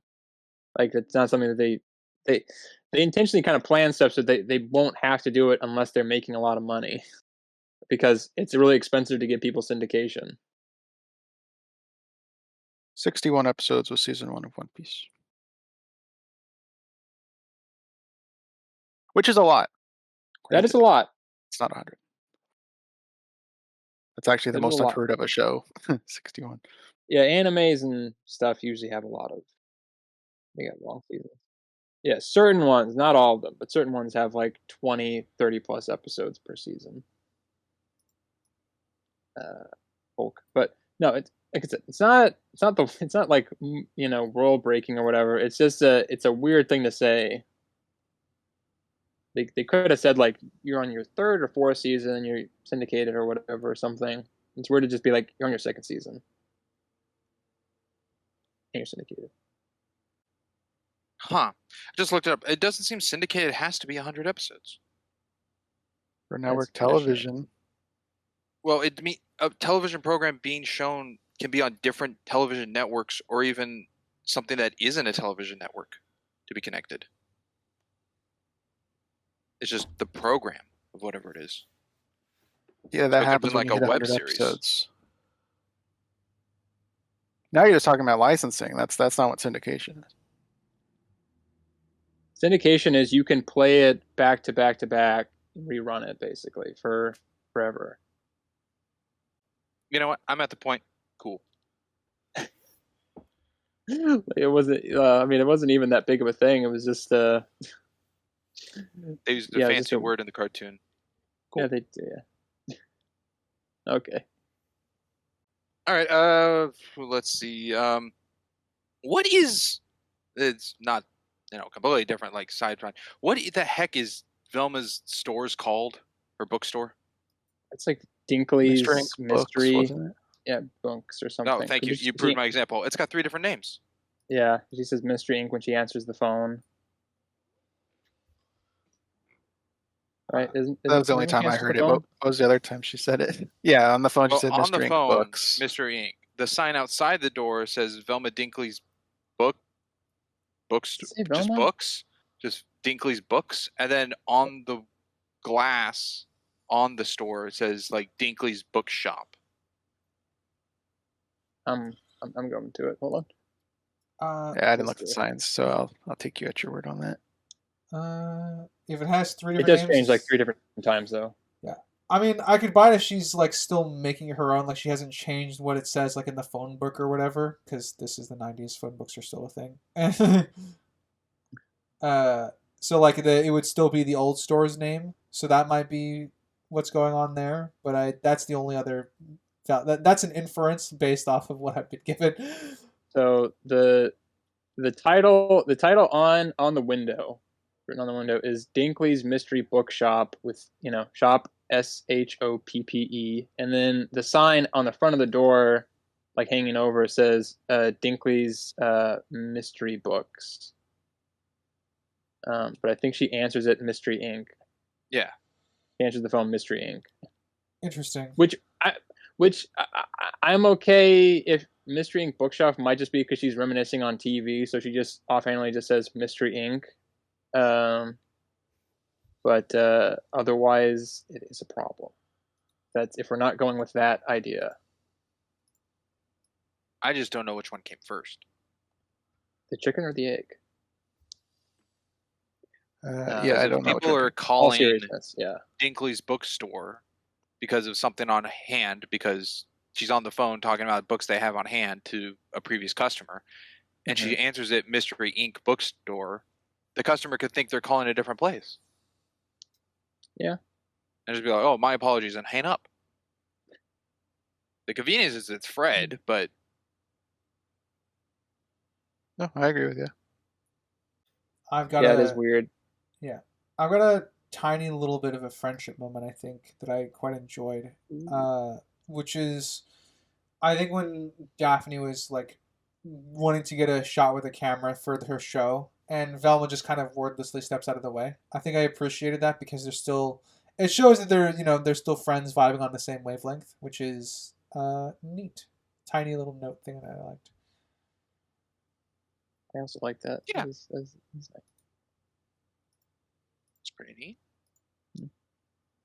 We touched on it way earlier about the animation of it, and I think there's like a couple instances of like those dust particles like in scenes, but the projector scene when like through the music number of Ghost is Here and they spin and fall and Scooby's got it on his paw. Oh, the hologram.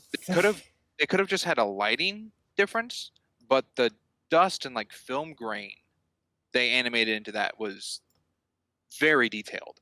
I think far more than they needed.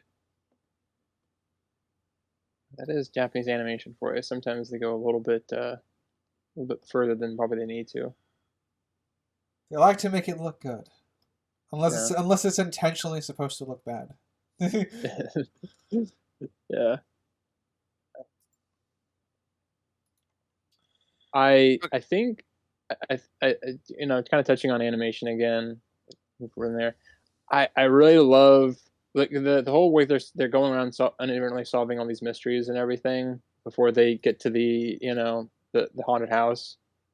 I love like the chase sequences and stuff. They look really, especially when they're getting chased by the bat guy. I love the backdrop on that one. It's really cool. In the cemetery? In the cemetery, yeah. I might use that as a wallpaper. It's really good. Very spooky. Yeah, I'd say pretty much all the backdrops stand out as being good. That's something. There's even like the early '60s or not early '60s, the original like Scooby-Doo Where Are You stuff from this. It's nowhere near as detailed, obviously, but I love all those old simplistic kind of like 3-4 colors or whatever backdrop. I think Scooby-Doo's always had good backdrops. Oh Very yeah, iconic. where they're running down a hallway and you see Yeah. the background repeating itself. It's not as bad as Deke, but it is apparent. Something I saw was a comparison that my mind leaped to. I don't think it's a reference or anything, but when Scooby has the frog on his head Oh and then yeah. he gets the accordion nose bit, I just thought that felt like Tom and Jerry. It the is it is a very the Tom and Jerry body gag. humor Yeah. didn't Yeah. quite feel like Scooby Doo to me, but I mean I don't think it detracts from the movie or anything. But I like that gag, but it does kind of change. It does kind of take away from sort of the realistic tone that they're going for. I mean, obviously, there's still a talking dog, so I mean, it's not gonna, I'm not gonna knock it, but it was like a little bit too cartoony for I feel like the setting. The accordion knows for sure. Yeah, the accordion was for sure. Him with the frog in his head. No, I like that. That's funny. All the squash and stretch stuff was kind of, I was like a little too much, but Because is it not? Yeah, I can agree. There's a bit of a tonal issue there because there's a lot of the, I guess, more grounded aspects to the story that they're trying to tell. Even though there's a sense of fantasy and mysticism, uh, there's some tonal clashes for sure. It's not egregious. It's not terrible, or it doesn't ruin the film. I was just like, that was the one thing where like I really like that gag, but it really kind of feels out of place in this specific and movie. Yeah, it's Also, yeah. looking at it, it's just the frogs. I mean, it's a good detail to catch up, but like, I don't know if you're just averted to think that the frog eyes are Scooby's eyes, just the way they're placed, Oh but they yeah, are the frog's eyes, and it lines up to where it'd be looking on what Scooby's doing, like pulling on the arm. The eyes are going to be looking at the arm, so I think that's lined up very nicely. yeah. It was because I kind of remembered that gag a little bit because I was like, I can't remember if like it's his eyes or it's the frog eyes. Then when I was like the frog eyes, I was like, I'm curious how well they matched up the expression so that it would make sense both ways, and I was kind of surprised that they really did make it make sense, even if you like realize it's not actually Scooby's eyes. It still kind of fits. I like that. Yeah. Another thing I'll touch up on that we haven't really is I think the voice cast is really good in this as well. Even without Casey Kasem, I feel like Billy West does a pretty good job as Scooby. Or Shaggy. Shaggy. Sorry, yeah, Shaggy. Frank Welker, I believe, does Scooby in this, right? And does he do Fred and Scooby, or does he just do Scott? Fred? Is it Scott Ines or Scott Innes? Scott Enos or Innes? Innes? Yeah. Yeah, I don't know if he's Fred or Scooby. I forget, but I'll look it up. yes, the voice I'm talent right. is nicely done. Yeah. Yeah, I don't think I have any complaints with the voice acting. I think some of Bo's lines probably could have been re-recorded, but not all of them. I think for the most part, even he does a decent job.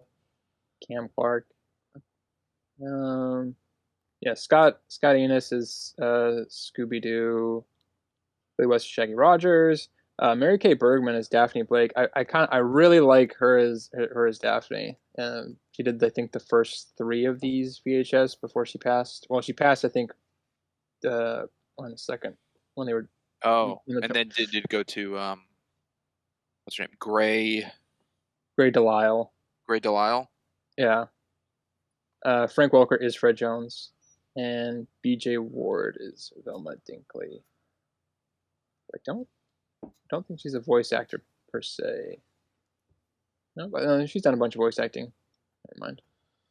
I was going to say enough for this. But well, yeah, that's true. And then Jim Cummings is Jock, and I feel like all the people sound very, very good. And I will, and especially the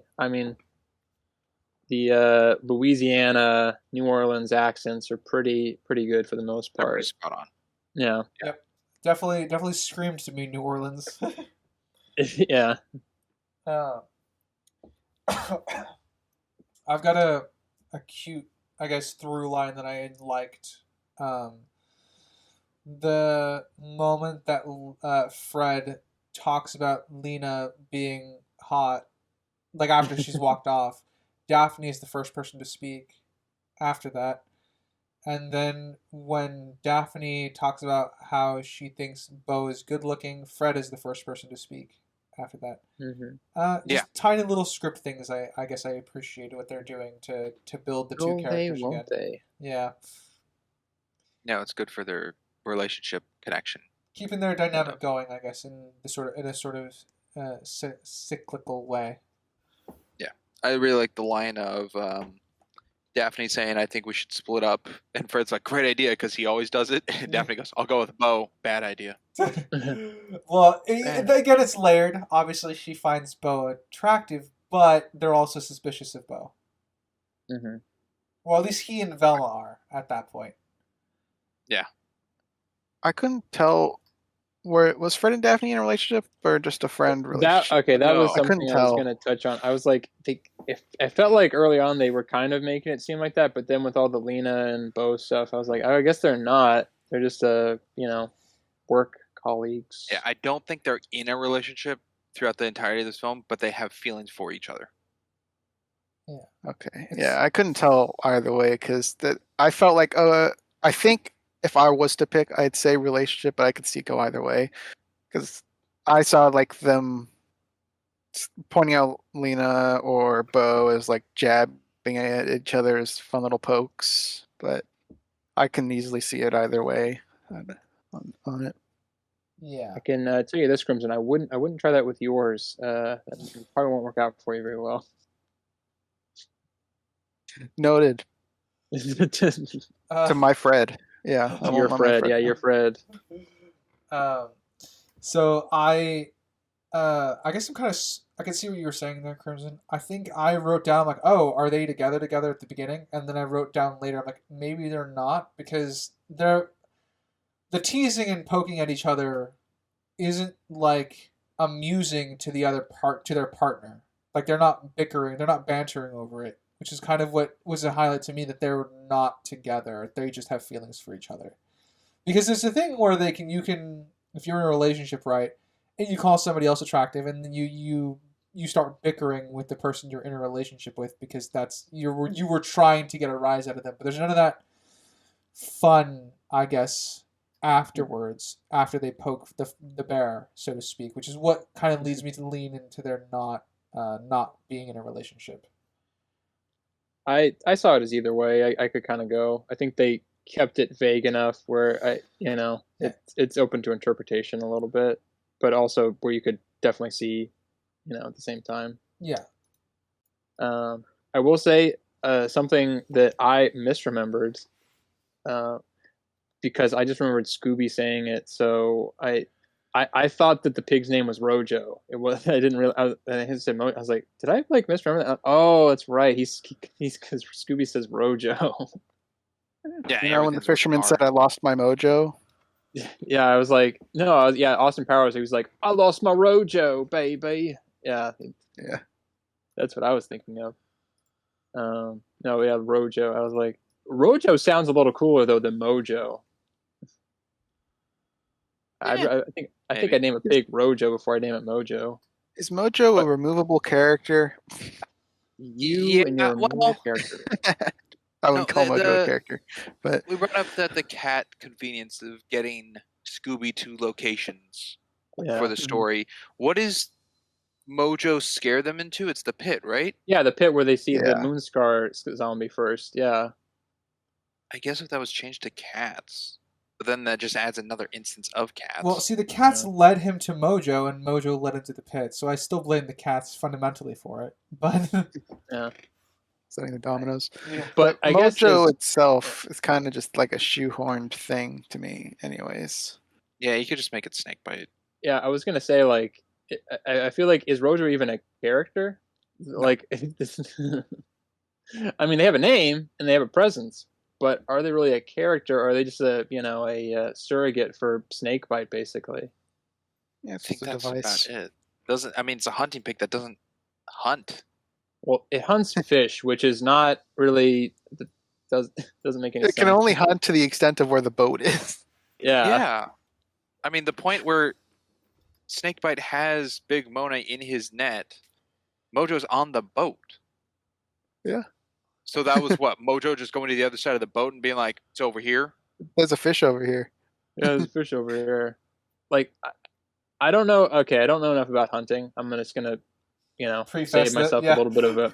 Yeah, I'm gonna preface that. But the only thing I've heard of like with pigs is like truffle hunting. I've never heard of them as like hunting animals or hunting wildlife or something. Only ever Well, heard it of like depends. truffle On pigs. a pig, yeah, on a boar, very different.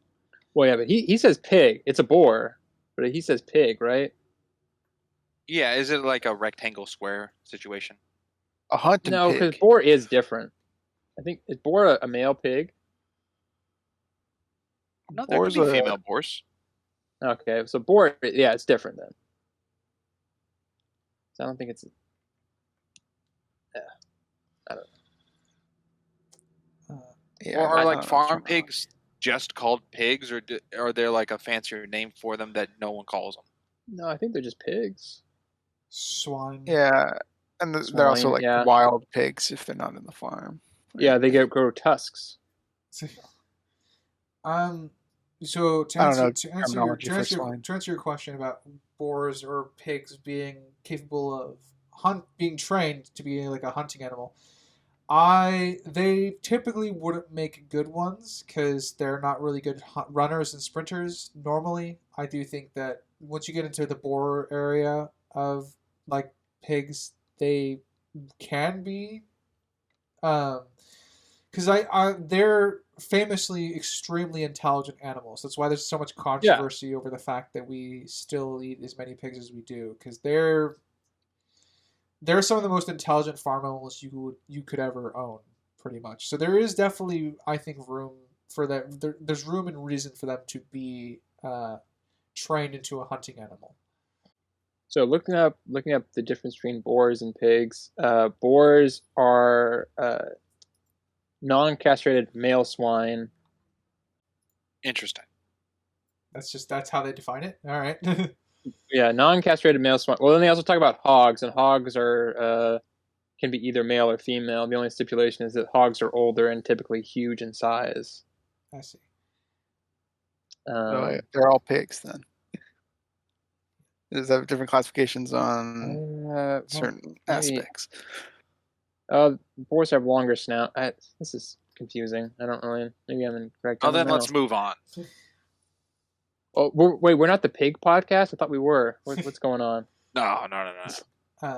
I will jump to We're on the wrong podcast today. Yeah, I will jump into Scooby having a staring contest with Liza Keel. I didn't expect that. I was wondering when somebody was going to touch on the owl. That was a joke I laughed at for this viewing that I don't know if I ever have laughed at before. Because it just kind of comes out of nowhere. Well, no, when Shaggy asks, like, I'm going to dress up for dinner, and the owl says who, and Shaggy thinks Scooby's talking to him. Because obviously Scooby can talk, so, Yeah, it's a pretty funny joke. And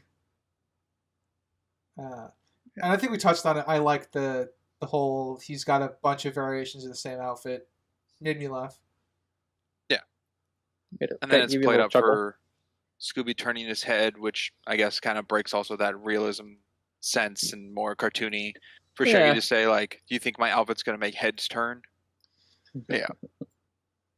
Yeah, they did do that bit there. Well, we've discussed that Scooby is most likely a shapeshifter creature. There's potentially a cat god, so why can't he be the dog god? Who knows? Dog god. He's doggone it. He can be a dog god. Could be. Something. Damn it. Never mind. Go ahead. No, I just forgot the chant. Oh. Yo, one who say, yo, I forget. That's pretty close. Why'd you do that? Because now it's going to drive me crazy. No, you said dog god, so sorry. This is what the creatures say.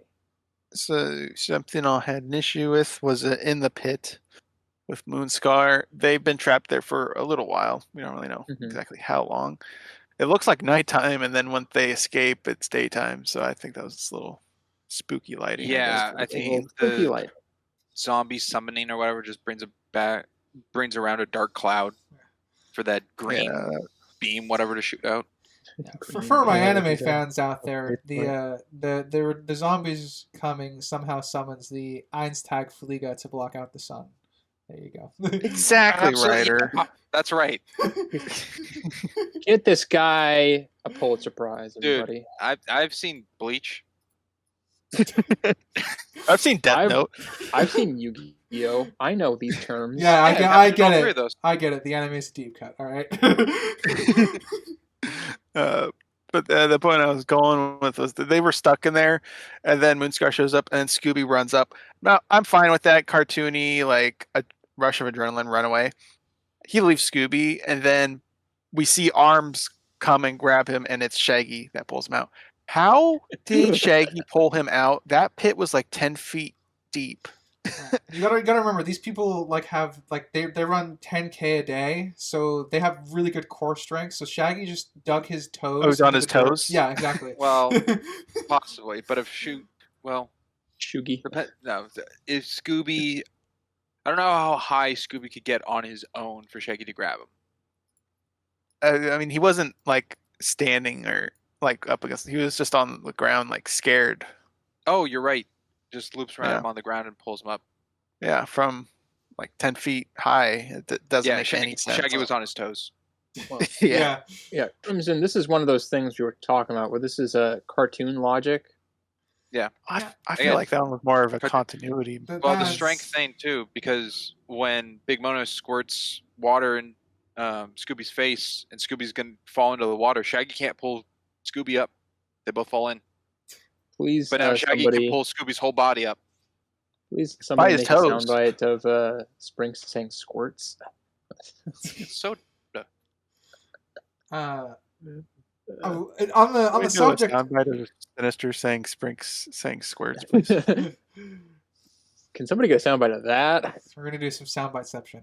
So one of the to kind of go on the whole leaving Scooby behind bit.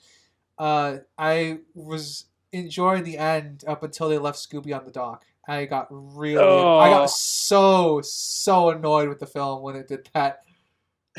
They just left him there. Yeah, He got his they leg just- stuck they just- on the. They closed the Yeah. boat off. They were literally going to leave him. I was so annoyed. my thing with that is I don't know who the ferryman is at that point. Who is Uh, driving that ferry? the ferryman. The new Ooh. one. Yeah, the new guy. A new one? You know, the new Yeah. guy. Yeah, the new guy. I'm gonna be that guy. Having driven a boat, it's easier than Joseph driving a Schock. car. So I wouldn't be surprised if one of the gang is responsible for driving. Is it Bo? It could I be agree Bo. with Sprinks. I feel like they kind of have to establish who is Yeah. driving the boat. Because they Yeah, made a 'cause- point with Jacques, like, we needed a ferryman, so Yeah. we offered immortality to him. Yeah. Yeah. So they made it a thing where it's an important role, and now the important role is just occupied by some unknown person. Yeah, So and it's the same ferry. It's not like people Yeah. are pulling that one away by the tugboat for a new one to come in, or Like I or, said, you know. as someone who's driven a boat, it's not hard to drive a boat once you're out at sea. The tricky well, that's fine. But we're lucky in the sense that Jacques parked the boat and then chased them. So the boat's parked there already. They're gonna crash into the dock once they get back if one of the gang is driving the boat. my thing isn't no one can drive it. I'm just curious who is driving. Oh, I see. The ferryman. Yeah, the ferryman. Yeah, okay. I'm sorry. No, I agree. It is a weird thing where they put a lot of importance Yeah. into Jacques, and I- then there's nobody there, and somehow they're leaving. Yeah. I mean, if they just no, had a it's line fine. of Bo being like, I spent a summer with my grandpa driving a boat. Maybe I can get a hand of this, and that's it. It's like, cool. Now we know who's driving it. Someone who knows a little, and it's It's- someone we don't have to look at again. Yeah, it's not great, but it would be better than nothing. I have to agree. Yeah, I mean, like I said, having the inferring that one of the gang is driving is one thing. But like in terms of just how how it feels in terms of how the story is progressing. Because of how important they made the ferryman seem, it would be nice for us to actually see who is driving the boat. Yeah. Because I'm assuming best it's like I got is that it is Bo, because that's the only reasonable character I can think of to leave Scooby, like accidentally. I guess, yeah. The only other thing I can think of is like it would. Yeah, I don't know. It's a weird. It's because yeah, they put so much stock into Jacques. That's right. Thank you. But Yeah, but yeah, that it'd be weird if he just all of a sudden it's like, oh yeah, we can get anybody can drive this or whatever. It's like, okay, you don't need somebody who knows it. Then you can just get anybody. in terms of character actions, I like that Bo saves Velma from quicksand. It's one of those moments Grabbing where a Nice little rock. built up, but yeah. No, I agree. It's he could have again. He's just I don't he know. could have said something. Yeah, he could have said anything. I'm annoyed by how obvious the red herring is and how like bad he is at communicating his job when he knows these people here by now for sure are here to investigate what the fuck is happening on the island. I'm annoyed that he doesn't communicate anything. He just throws a rock and it scares Velma.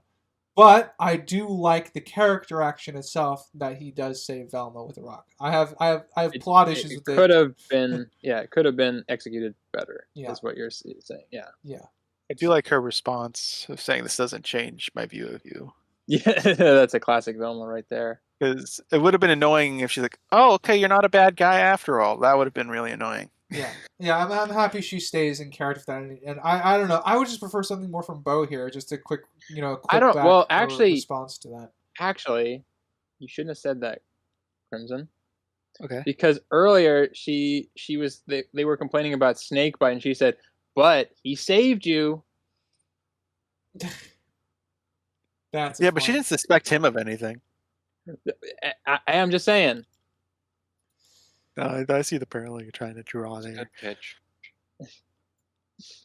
Yeah, little different circumstances though. It's true. It's not one for one, but it is the same base. It's the mirrored same thing.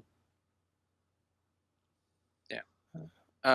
There's a cartoony thing, and I don't know if it really plays into error or just cartoon logic, but in the kitchen on the second, like, Boy Who Cried Wolf instance where Shaggy and Scooby are hiding in the closet and the pantry door is rattling and shaking.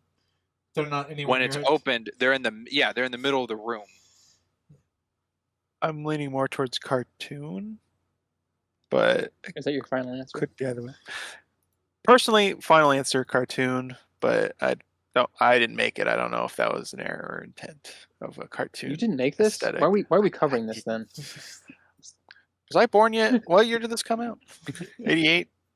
Right? 98. 80. 88, 98. Sorry. There was an 8 there. Why are we even covering this? We didn't make it. We've touched on contrivances.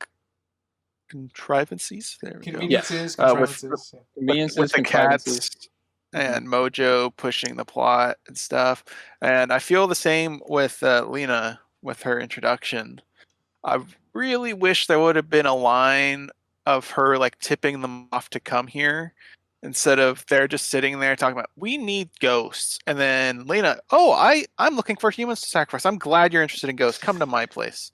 There is a great deal of exposition of kind of convenience of just saying what they're I mean, but it Do you think Lena says anything to anyone just to get them there?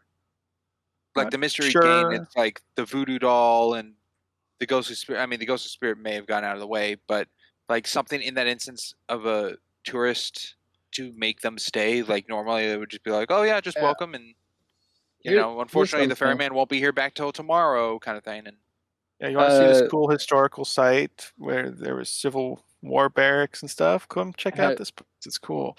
I'm sure she's got different pitches. Has anybody here seen the movie Dark Shadows? Johnny Depp. The vampire? Yeah, the vampire movie. based on the I soap have. I opera don't or remember too whatever. much though.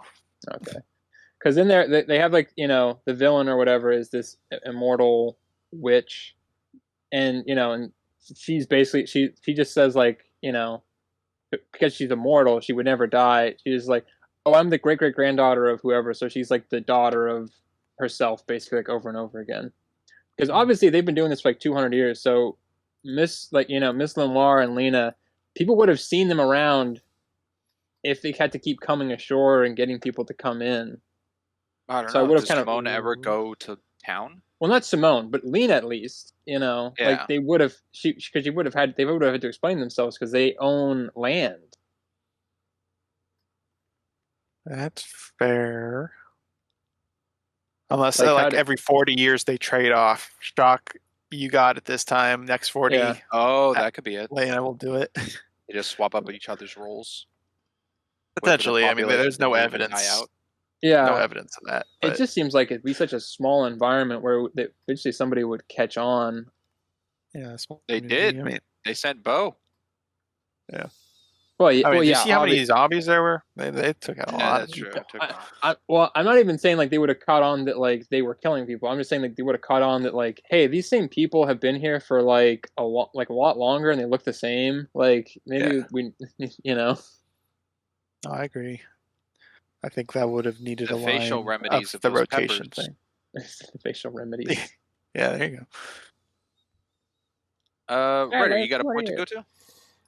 Kind of actually was thinking about all you guys were saying there. I think, in terms of like you again wishing that Lena would had a better reason to just walk up to our group than other than just pushing the plot forward.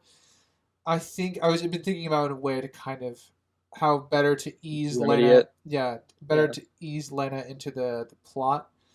It might be interesting if she specifically looks for tourists, sees the sign "Mystery Machine." So it would have been interesting, like we got a shot of her seeing the van pull up first while she's shopping, and that's all. Just a quick shot of her, the van pulling up, and that's it. So we get the idea that she knows that they're there, and then we get them shopping, and Lena turns up at the end. So the idea is that she was watching them this whole time to then kind of formulate the best sort of pitch for the group.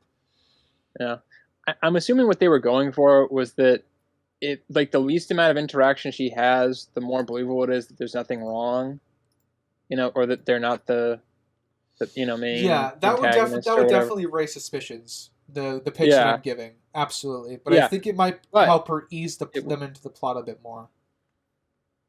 But and again, that would also. But if they did all that's kind of we talked about earlier, like the counterbalance between like the obvious Bo red herring and and them and a couple other people, that would kind of create that more friction of like, well, there's good points that because one of them has to be it, but if they're kind of both equal, it would feel a little bit more of like, I don't know, these it seems a little bit too obvious or it seems a little bit too easy. That I don't know. Yeah, I'm going for more the convenience angle than how Lena does it, because if she stumbles upon them earlier than just follows them, or if this was her first interaction overhearing them, kind of the same sense of convenience. Of course, the bad guy stumbles across the mystery gang. Yeah. So I was thinking if she was more proactive and tipped him off, with like a phone call, like, have you been to Moonscar Island? Yeah, I hear that's haunted, and it's like a tip or something. Oh, that would be interesting. Daphne's going through her list of places, and she's like, "All right, we're at the last one, and I got a tip earlier, so we'll see how this one works out." Here's an idea: the idea that Daphne takes crowd recommendations, so people phone in like places where she should go film her TV show because she does haunted horror shit. Yeah, so I think that would fix the convenience if it was just stated that the location was a tip. All right, I can agree with that. That would be a nice fix to that convenience. Yeah, get behind that. A little crowdsourcing kind of deal. That would kind of also help with like this whole like when they. I don't get me wrong. I like the montage, but it does feel like how do they find these places? I mean, I can fill that in. Obviously, it's not like the hardest thing in the world. Obviously, they got, but I'm like, that would also help with the Lena thing of like, oh, they finally come across somebody who tells, like, if they kind of set that up in a similar way, that would have been better. Yeah, because I mean, a lot of horror shows now that go to like haunted places as just bloggers and vloggers as they go, they take recommendations for their audience. So it wouldn't be too far fetched for me if she like audience members phoned in like suggestions.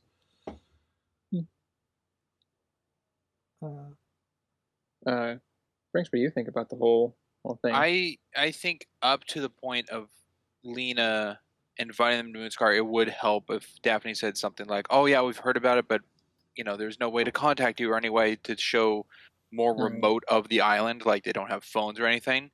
So they kind of just dropped it, or Fred's eating his beignets and he goes, "Well, what about that Moonscar idea?" And that gets Lena's attention more so than just like ghosts, kind of a convenient ploy, since the path of the past four they did in the night, they had to have some journey of driving from the group high five on what their path was to get them to New Orleans. So I think those previous four are like things they knew about or hunched, not explained fully in the movie of what got them the tip to go there, but just Daphne's disappointment on the bench at the end of like, oh, all these mysteries and nowhere to go now kind of helps. So I think just a little bit of the wording change would have helped with that. Mm-hmm. Yeah, and I mean, we're shown that Fred is kind of the planner for the show or producer or whatever. So we could deduce that he found all those other, like the lobster guy, the bat, all that, planned out those for the trip with the gang to reignite old times. Could be reading a little into it, but it's a possibility. True. Let's see. Let's go to Sinister for a point. Mm-hmm. Let's see. What do I got? Since we haven't really touched on it other than kind of our histories and everything, the music aspect. We got the big songs, obviously. The Terror Time, and The Ghost is Here. Both done by Sky Cycle. iCycle, yeah, iCycle. I think they put out like one EP and an album around when these direct-to-VHS movies were coming out and don't exist anymore. But I think they're all really, really well done, and it's sort of similar to how I feel like a lot of the Scooby-Doo soundtrack stuff sounds now, where it's sort of these kind of pop punk or kind of more rocking versions, whereas the originals are kind of a little more kidsy. Yeah, I can agree with it setting a trend for the music going forward. Yeah, because like What's New Scooby-Doo kind of has a similar like bounce to it, which I think pretty much comes like right after these. It's definitely not quite as dark, but has a similar sort of vibe. They're set more to the day and age of the content being made more so than the familiarity of its past connections. Like exactly. It doesn't sound like a bop from the 60s kind of thing. No. But I do appreciate that they did kind of a remix of the original, in the beginning. But yeah, like the yeah. But it's it does sound at least to my ears, and granted that's music, it sounds a little I almost I'm not knocking it, it sounds a little thin. It doesn't quite have like I feel like the expandedness of what I imagine it would sound. It kind of sounds really condensed, which might just be the audio quality. I don't know. At the time period that we're going for, because it has to be on a VHS or something. For the non-vocal track or the vocal track? No, the instrumental itself, not the vocals. The vocals sound great. It's the instrumental part of it sounds really kind of condensed to me. Makes it not kind of have as much oomph as I feel like it kind of should for the music style that it is. But other than that, I think it's very good. Yeah, I also like that the instrumental for the film isn't one of those cartoons where it's like they only have like 2 or 3 pieces and they're just keep reused depending on the tone of the scene. it seemed like a song only played in that one area, and then like something else would be a different music choice, or just no music at all going forward.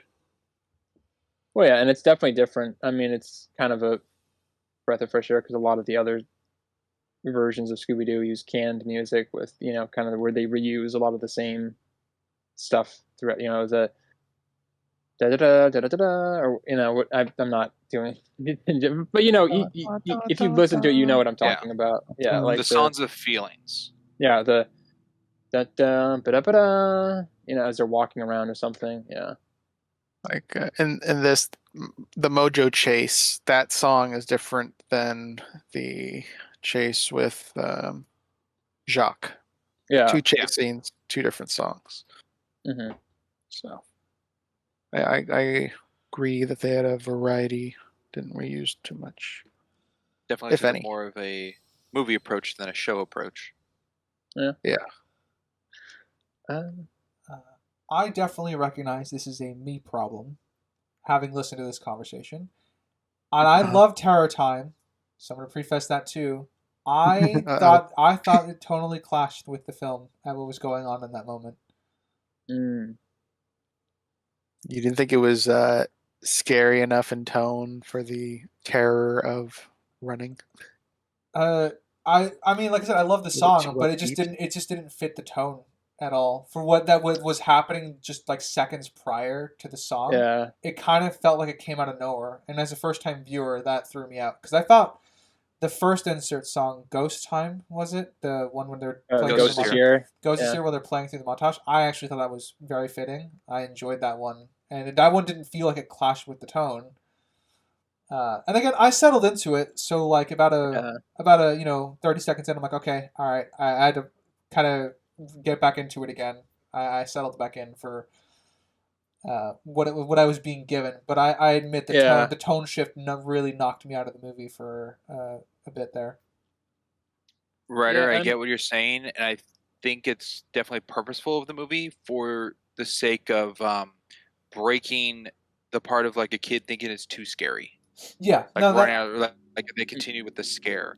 And a great example of this, which we haven't covered, is in the movie Mulan, which I'm sure we're all familiar with. But as soon as they get to the burnt down village in that movie, there's no more musical numbers in the film.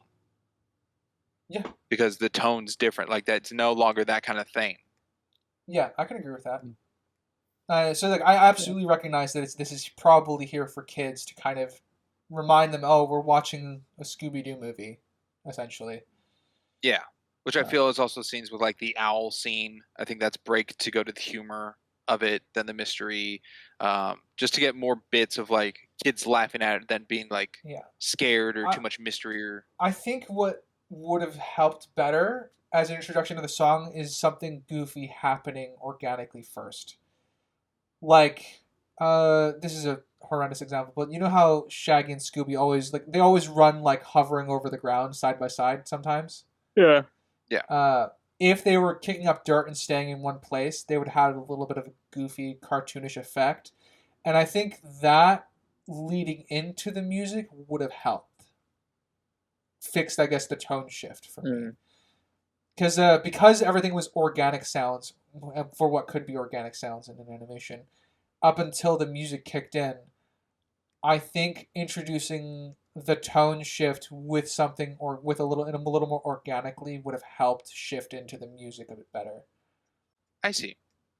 So yeah, I love the song. I want it to stay. I want to make the transition smoother because as a first time viewer, I think the transition is a bit harsh. Okay, I can see that. Another possible cartoon error I saw, which I think this one's a little more than the pantry one I brought up earlier, at the time stamp of 4620, when Shaggy and Scooby dip their head in the bayou water after having peppers to drink, which reality I think that would kill them or make them severely sick. But they're cartoons, so it's fine. Do they drink the water? Yeah, they stick their heads in and drink. Basically, yeah. Okay. Then yes, that's an issue. So they're sucking down or bayou water. They could get worms later or something. Yeah, the Civil War zombie that comes out of the bottom of that lake or river, when Shaggy and Scooby both have their heads out of the water, the zombies are walking on it like it's maybe half a foot deep. Yeah.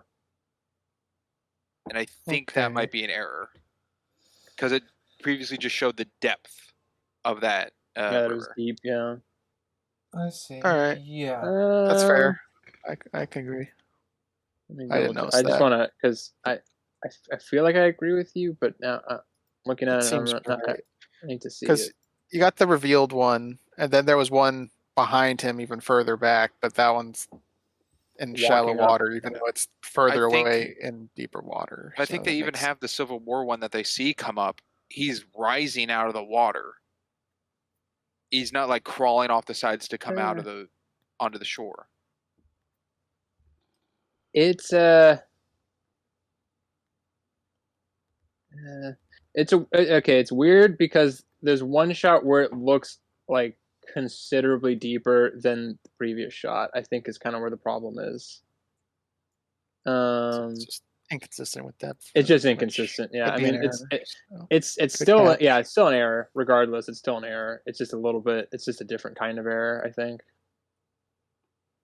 Yeah, the depth is just not consistent. Where it looks the first guy. No, there's two probably. Yeah, because they're walking on it, and I think it's a little bit deeper than that. But yeah, I mean, yeah, 1.5, if not two, problems there. Yeah, I can agree with that being a problem. I think one of the interesting things about bayous as a geography feature is that the water depth is not consistent. So they could have played around with that, like the other parts could be deeper and other parts could be more shallow. But they don't really give us much to work on other than they showed it being deeper in a particular area. Yeah, because everything else is just topside, which is fine for me. Yeah, I mean, we're following our characters, so it makes sense that we don't see, everything else. Yeah. I guess go back to tone when we were talking about the music. I wanted to branch off to just the tone of the film and how dark this is for a kid's film. Because like the Scooby-Doo shows that came out before this, people weren't killed.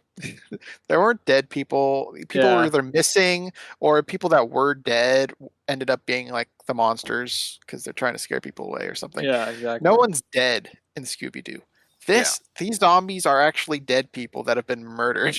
Yeah, they actually have like being, people are the monsters, people are the bad guys. Yeah, we saw the pirates drive townspeople into a river for let alligators eat them. Yeah, this is a very dark film.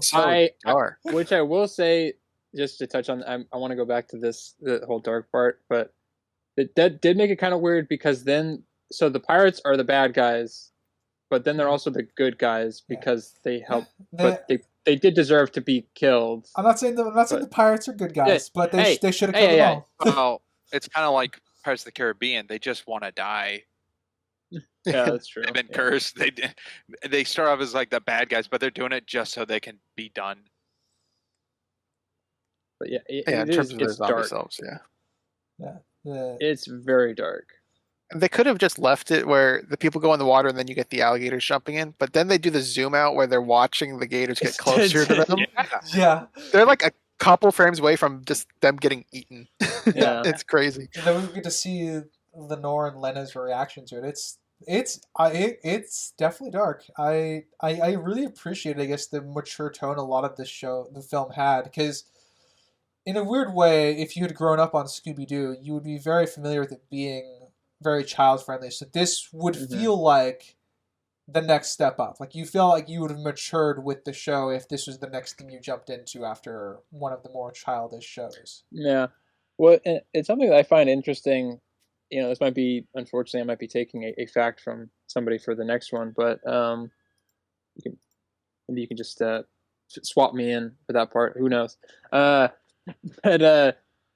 So this was successful, more successful than they expected, so then they made more. And then they decided that the next one shouldn't be as dark because it was too scary or what, and I was like, but it was still successful though. So I don't think it being dark was necessarily a problem or something that needed to be fixed. I think that was kind of why it was so successful, was it was dark. Yeah. I mean, it subverted expectations. It was different. That still worked. Yeah. Yeah, They because don't touch it, like Velma's different. yeah. It's very difficult to, and Star Wars is another example I like to point to because there's various levels of Star Wars. There's the mainline movies, which are for everybody. There's the kids shows, which are for the kids, and then you have like stuff like Andor, which is specifically for adults. And so there is so Star Wars is a bit different in the sense of you have specific branches of what that what is it called? It's not genre. It's IP. Target audience. yeah. Target. They have different target audiences for each respective show. Uh, and pretty much is what it feels like anyway. And then here, this feels more like it would have matured with its audience. And then to hear that they went back a little bit for the next film does disappoint me a little bit. Yeah, I don't. I mean, Nice going, Sinister. sorry. I'm just. Yeah, I mean, I think the writers still like tooled it as much as towed the line as much as they could while still kind of trying to keep the essence of the original vision, obviously. I'm just imagining if you're a kid in the '80s watching a pup named Scooby-Doo, and then it stops, and you're like, oh, and then I you're love like Scooby-Doo. a teen, and you hear a new Scooby-Doo movie's being made, and it comes out, and this is what you get. I think you'll get shocked. Well, and even I mean that means I don't know. I've got a lot of edgy teenagers, so. Well, yeah, I but mean- I mean, it's not what you. I think there's a fair amount of people I think who are like, that's not my Scooby-Doo kind of approach. No, that's a TV show. That's not my Scooby-Doo. I think that show is called Velma. I could be wrong. But, Maybe. Watch that, audience. But I even kind of, at least that would be kind of like, okay, I've grown up since Pup Named Scooby-Doo. I might be ready for this or whatever. But like, they also were like rebroadcasting like the original stuff before this on like, so there were little kids and then they watched this. So, I can kind of understand that there was a bit of a dividing line age-wise for this. But it just works though. It's dark. It's not too dark. They don't go all the way with it. They go as far as you can. They toe the line, and I don't think they needed to go all the way with it because they do a good job towing that line. Yeah, we don't need to go like supernatural crossover around here, okay? Don't need to have an existential crisis. I know, but in that one they freak out because they're like, "Oh my god, it's real!" Oh, this one, they freak out, but not, they don't like do a whole bit. Anyway, what was I talking about? When I was little, seeing their faces melt or Shaggy and Scooby like aging or shrink or whatever, getting life sucked out of them. Those were creepy visuals. Yeah, they chose poorly. Yeah, I guess they did. What was it? Was it Donovan? I don't remember what his name was. What? The reference. Last Crusade? Dirk Daring? Oh, no, that's a different thing. Sorry. I don't remember what his name was. Gosh darn it, Marcus is the only thing coming to mind. It's not Marcus. I know. I think it starts with a D. Or is it at least, Donovan? It might be. Well, the lady's Elsa. Know. But yeah. But yeah, I mean, the visuals in this definitely tick the horror box. Not to an extreme degree, obviously, because it is still child friendly. I was surprised when you said this was rated G Springs. I thought PG. It's rated G on televised showings. And I don't know if that means they cut things out or change anything. But the film itself, the VHS box itself, is not rated. Well, you said the televised one's a minute longer because the black screens. So I would think they didn't cut anything. Because I don't know what you could cut out of this without losing like story. It's pretty tight. This is around the same time that Cartoon Network put out the Scooby-Doo project on Cartoon Network. Yeah, and some could argue that's scarier. Well, yeah, because that's they actually they do serious stuff in that. But I don't know, because I think the closest thing to this tonally is probably like Mystery Incorporated, because Scooby-Doo or the Scooby-Doo movie, like the live action movies, which might cover. I don't know. I'm just a guest. These guys might cover it. But yeah, Mystery Incorporated is kind of like the closest animated thing I can think of to this tone, but that's a little bit more of a kid friendly, or a young adult, I guess maybe. Yeah. Yeah. Yeah. And that's not just a version of one this. and done. That's like No, it's if an you arcing story. follow it all. Yeah. I Yeah. think it's the only one that has like not the only one, but one of the few that has an overarching story and not just like Monster of the Week. But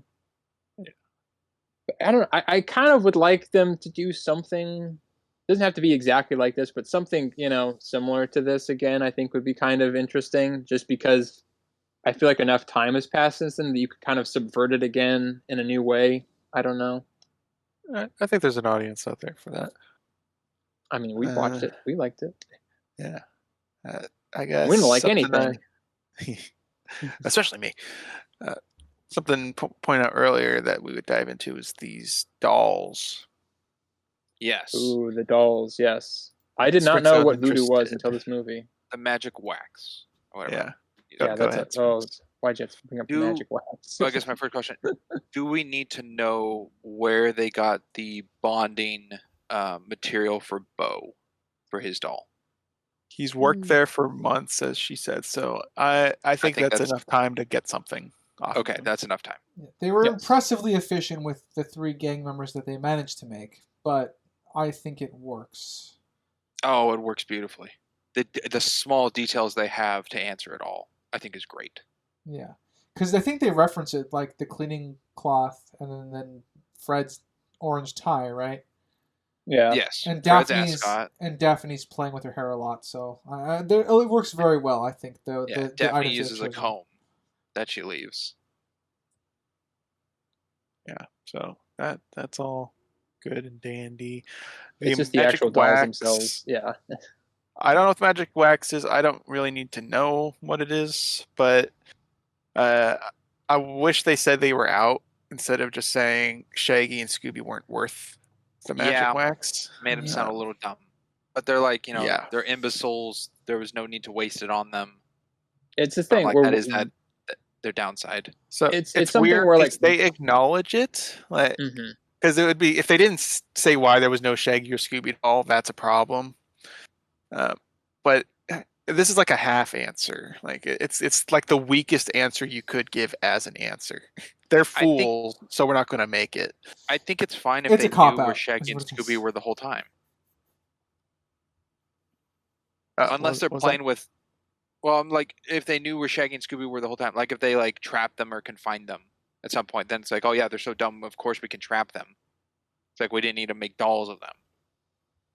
Yeah, or of course, if they're like scenario they'd escape, but it would be cool if they had a line or something, or just like a little bit of like Lena looking at Simone at one point where the cats are on the mystery machine when Shaggy and Scooby are having the crawfish boil, and they drive off with the van, and it's like, okay, now they're gone. Yeah, or they complain that they're never around, but there's enough time for them to get something out of it. Like Shaggy and Scooby are the ones that are least around Lena and what was her name? Simone. Simone, Lenore. They are around them the least to be able to procure something, but that's not the explanations they go for. It's that they're too stupid to warrant using magic wax. I think they would need to give the wax line to get it better, because even they have access to all their luggage that's still in the house. So yeah, which is how I think they got the ascot and the glasses cleaner. Mm-hmm. So if it was just we're out of magic wax, I would have taken that it is convenient. Oh, they're out, but I think it's better. It would be seriously better. It would be better, but I'm glad there's still an answer. I agree. At least there is an answer.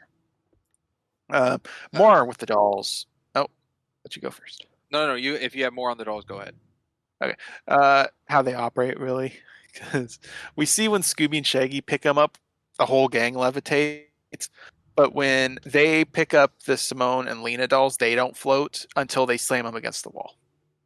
Good point. And if the doll's space being in the air or anything, when you lay them on the ground, shouldn't the people you're controlling also be laying on the ground? I feel like being able, because most voodoo dolls, at least that I see in media, it's physical. It's not like if you throw it in the air, the person flies. It's usually a It's just an physical interesting way to do thing. it. But Yeah. in this, the space of the doll also dictates the person. Yeah, and it's also so convenient that Shaggy or Scooby don't actually break limbs. I mean, there was one where they look like they broke Daphne's arm. Yeah, I know. I wrote down like, did they Yeah. just break her arm and then you don't Isn't there an address it arm at that all? goes backwards? Yeah. Yeah. Kinda, yeah. Uh, so I do think they went a little too crazy with the dolls. I think they should have stuck with the physical attributes instead of them floating, because that just adds weird rules to how they work. I'm in agreement. All I can think of that is like the intention use of the user on the voodoo doll, but that simply just implied. Well, plus Scooby and Shaggy weren't intending on them floating either. Yeah. So I just think it's an unnecessary thing to add. I mean, it's nice visually, obviously, but it adds questions. What I was going to get at, which I think it's a nitpick. I don't think it's a huge problem, but it's just a nitpick. Bo and Velma are paired. Fred and Daphne are paired when they're looking around and they go to the house and the power's out. And Bo and Velma are together and they hear a scream and they go, "Why is Fred and Daphne split up?" I Because have Fred's on the no stairs clue. by himself. And then Daphne comes to find him and he's with Lena, but I don't know why they're It, split. it's just to get the where's Fred, I guess. I agree. It's for convenience, not convenience sake. Like, Pushing the plot in a direction. Yeah, a slight jealousy that Lena's there for Fred yeah, and Daphne sees. it's definitely convenience. The one that's not convenient is it makes sense that Velma would stick with Bo because she's the one that's watching him for suspicious actions. So those two staying together makes sense. I have no idea why Daphne and Fred would split up though. Wasn't a big fan of how confident Velma was, though, because if she thinks he's like a serial kidnapper and because Yeah, people are disappearing here, she thinks she can beat him. It's a yeah, little. that confused me too. It was I a bit didn't. overconfident If for any, me on that. if anything, I think Fred should have been the one to go with him. Fred, yeah, But I but then you think, wouldn't get the dynamic stuff. yeah, we wouldn't get the dynamic stuff, and I also think that if they had done that, I'm not sure I trust this film enough to avoid the cliche of the two of them getting into a fight. Actually, that would have been funny if it's a scene of Velma and Daphne paired and they're like going over who they think it is. And it's like, oh, Velma's like, oh, I think it's Bo. And Daphne's defending Bo and says, I think it's Lena because of Fred. And then it cuts to Bo and Fred goes, like, so you like sports? Or something like that. That would be a good cut. That would be funny. I agree. I would love Yeah. to see that. Give me a Fred and Bo partnership. Yeah, there you go. Though it does kind of take away a little then if they're reusing the bit of like, who's the suspect after Fred did the whole mask thing, like naming off suspect ideas. Yeah. And on the topic of this team up stuff, I was not a fan that Daphne was Team Bo because she's still trying to film her show. So she'd be Yes. away from her cameraman Fred. Yeah, I I think wasn't it's a fan just of more that. so of a jealousy thing and not an actual attempt like Fred is with Lena. I get the writing purposes of her wanting to be with Bo, but character wise, I feel like she would prioritize her show that she cares so much about. I guess so. Yeah. She would just go after Fred or just go up to Fred and tell him directly, which she does do at a point. And Fred said, just being friendly and liking her cooking. Yeah, if she's like, Ooh, "Oh, I'll Christopher, be why with didn't you tell her? Bo. I'll be with Bo. Fred, give me the camera." I think that would be a decent fix. But her just dropping Fred the cameraman, the whole point of her being here is for her show. That's the whole point of being here. Huh. Also, them dropping the camera in the quicksand is Yeah, well, he tripped, and that's kind of Daphne for pulling him. I guess I like it better that Daphne's the one who moved Fred, and he wasn't, watching where he's going because he's being tugged, versus Fred just tripping on his own accord. It is better than Fred just tripping. Yeah. Too cliche. And Fred's also not really the tripping kind of character. That's usually Velma or Shaggy. Yeah. Yeah. I guess it's a little different. Where's my Velma never, glasses? yeah, she never did, can't see without my glasses except the sneeze from Scooby. Yeah, I That mean, I kind guess of that played would it, be but- the closest thing. I love that Scooby like decked her with the mirror. That was pretty funny. Scooby Quite the loves sneeze. Scooby is Yeah. very, very violent in this version. How vicious he A is little, towards yeah. the cats. I think Something I noticed they did. Oh, never mind, Ryder. You go ahead. all right. I was gonna say, kind of touching a bit on the voodoo stuff. I think I mentioned earlier I think it's very convenient that Shaggy and Scooby just happen upon the voodoo dolls. Like those aren't locked away and kept in a safe spot, even though they're going to be I used down brought that there. up earlier. No, I did, and you bounced off of it. I think I so. don't remember. It doesn't matter. I felt like Spring said it, but Yeah, I agree. It's convenient that Springs. If you brought it up, I agree. That's very convenient that they did that. I feel like it's convenient. I feel like it's in a safe spot. I don't have an issue with the dolls being there. No, I I feel have an said issue it's- with them finding them. Crimson, you talked to me, and I think it's fine that they're hidden, but they're not protected. I guess. What do you want? What do you mean by protected? Well, that's what I said. If like nature or like wind or an animal or Okay, mojo you're going saying around the hunting, like, dangers, if but what's there's a lot- protected mean? there's Do they a- get a bodyguard? put them in a case, put them in a box, put them. I don't know. There's a sundial. There's like, a moon dial and ritual stuff and like this whole room. Just put it somewhere secretive. They're just out in the open. There's a lot of convenience layers to that specifically for me because yes, I take issue with them just being out in the open, even though it's quote unquote technically hidden. I take issues with the fact that it's also convenient that Scooby and Shaggy just didn't take the dolls with them. That would have ruined whatever plan that they were gonna do with the dolls. Because they can see that it's their friends, so why wouldn't you take it? Also, why weren't they creeped out or questioning it? They're like, Hey. they said, "Who made these dolls?" in a fun way, but they were like, "What the heck's going on here? Why are there dolls of our friends?" And, This and, is and they weird. just start playing with them. I thought it was pretty weird that whole scene. Delete for the I scene, think please. it's okay. It plays into their dumbness a bit because they're just playing with dolls, but nothing's happening on their end, so they just put them down. Oh man. I mean, it's a certain level of like Kung Fu Panda. We talked about Poe's level of stupidity, especially depending on which Kung Fu Panda.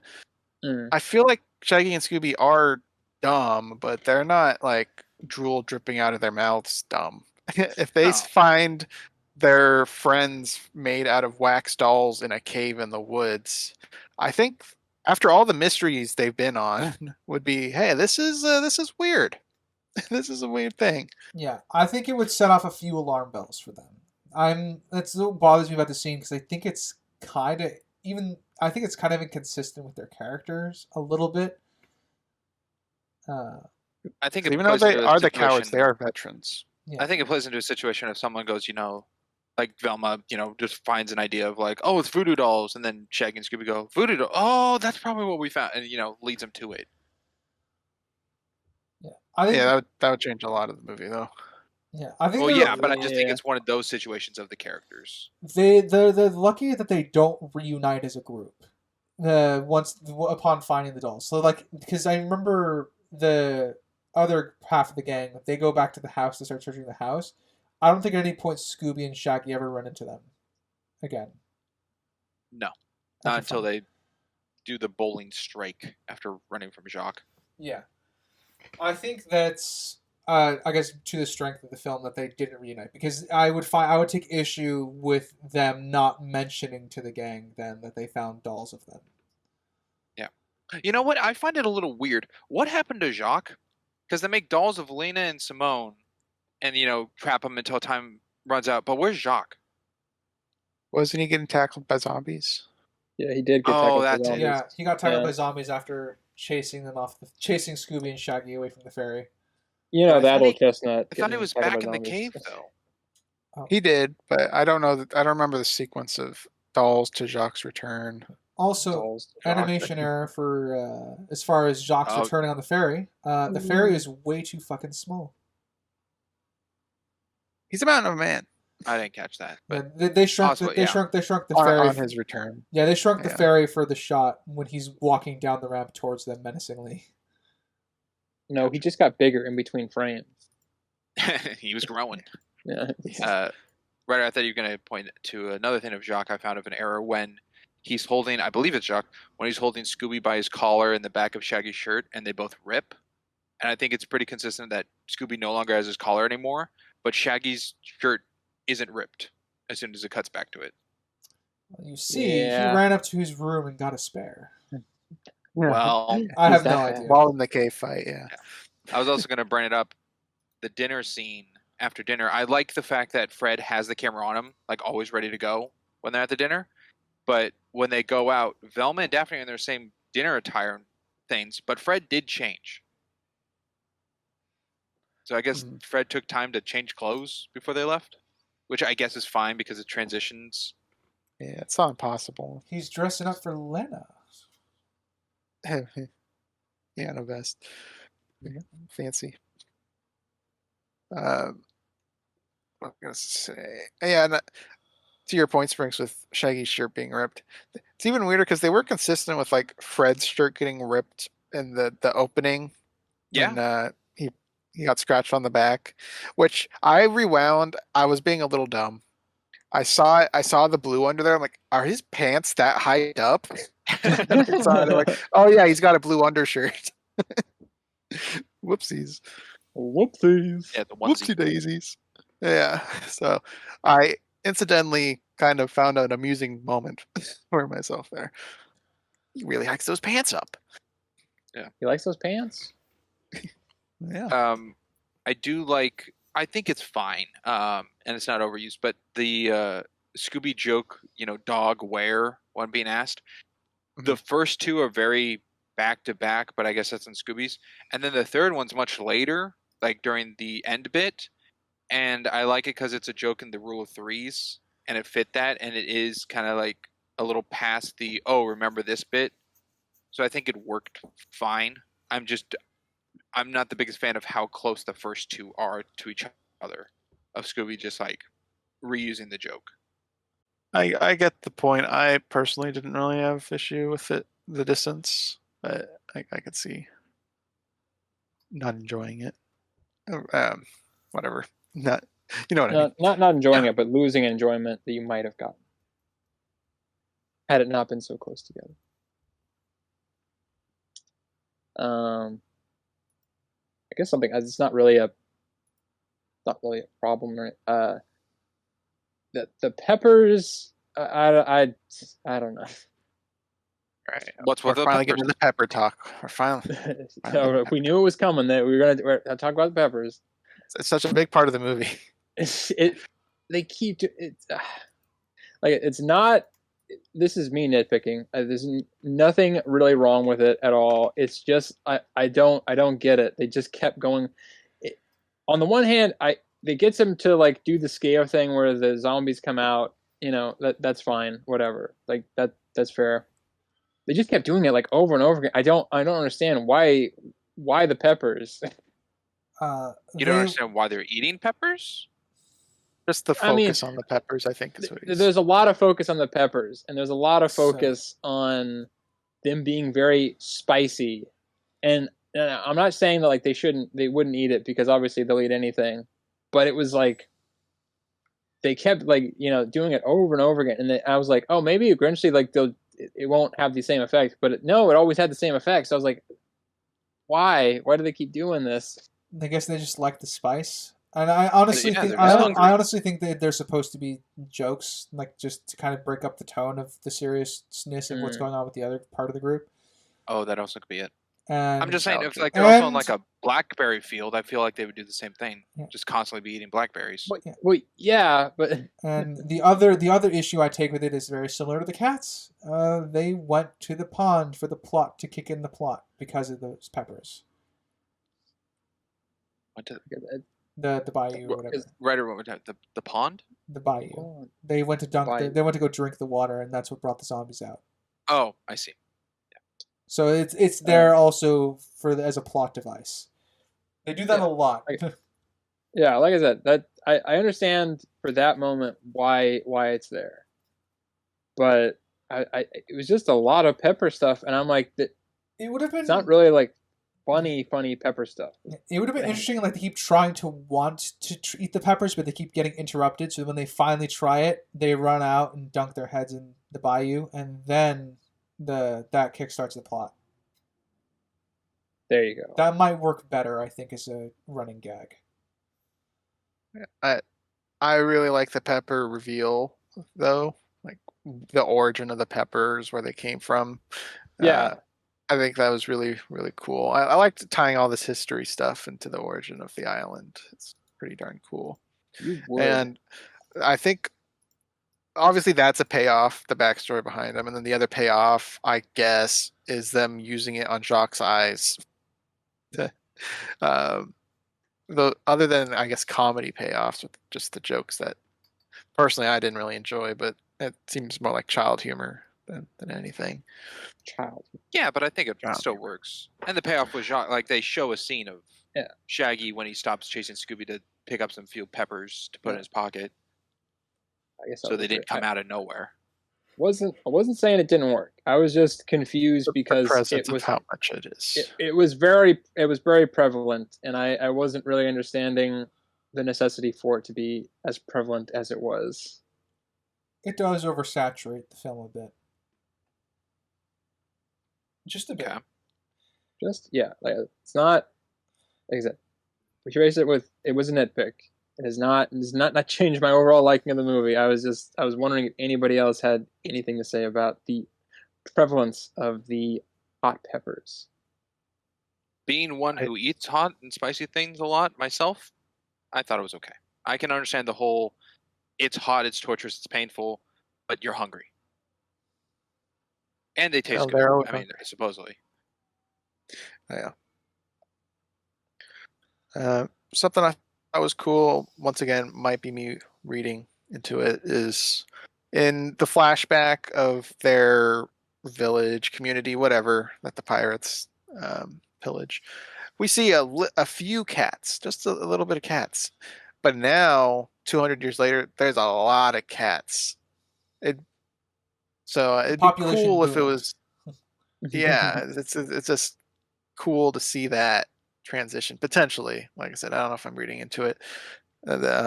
Seeing the cool. progression of the population growing in 200 years. It's like that cool. What is it, Rabbit Island in Japan? I think it's Australia. Yeah. No, maybe Australia is some island. Yeah, I don't remember. I think I know what you're talking about. Yeah, I know what you mean. Or there's a couple examples actually now that I think about it, because I remember reading on the Cat Island, the Rabbit Island. I think the Cat Island is Japan. I think the Rabbit Island is Australian, and then I'm missing another one. Well, funny. I'm not the biggest history guy, so I could be wrong. Yeah, that's more of a bio-eco kind of thing. Or geography question. Geography. No, biology, ecology. Because I guess I should check in. How's everyone's notes looking? Well, I have none, so mine are looking pretty good. I got a few. I can get going. Okay, just checking.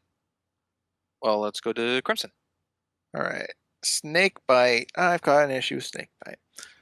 Obviously, he's there just as a red herring option that Fred was listing off, but it kind of brought up a question to me that I don't think was answered. Maybe one of you can explain to me why he was never used as a sacrifice and why he never acknowledged anything.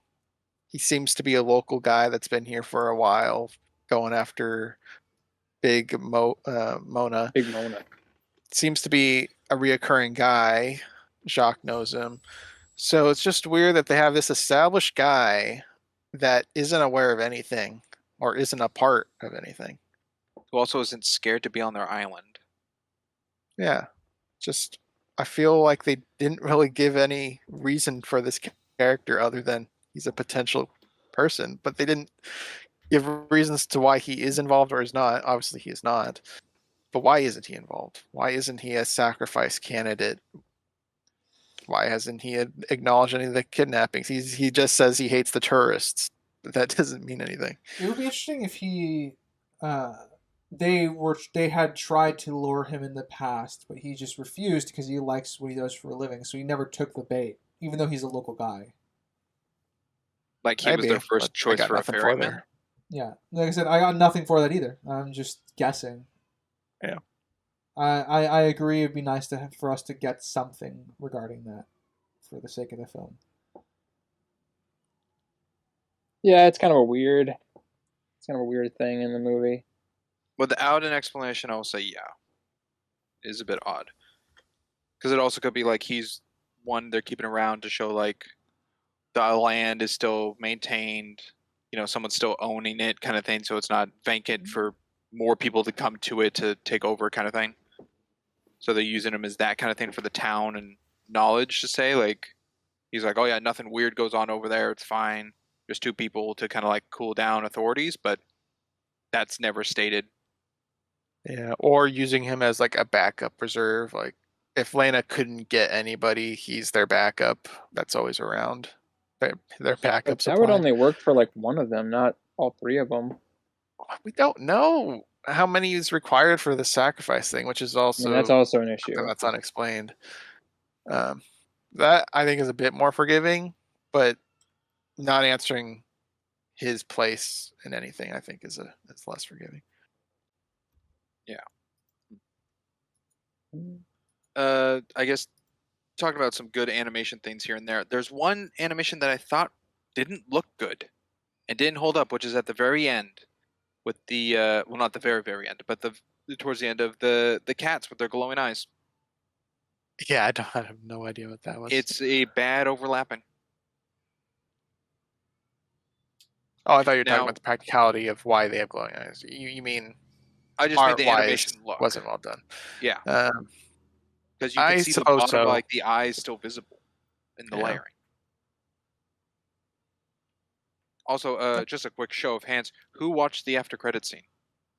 I did. There was an after credit scene.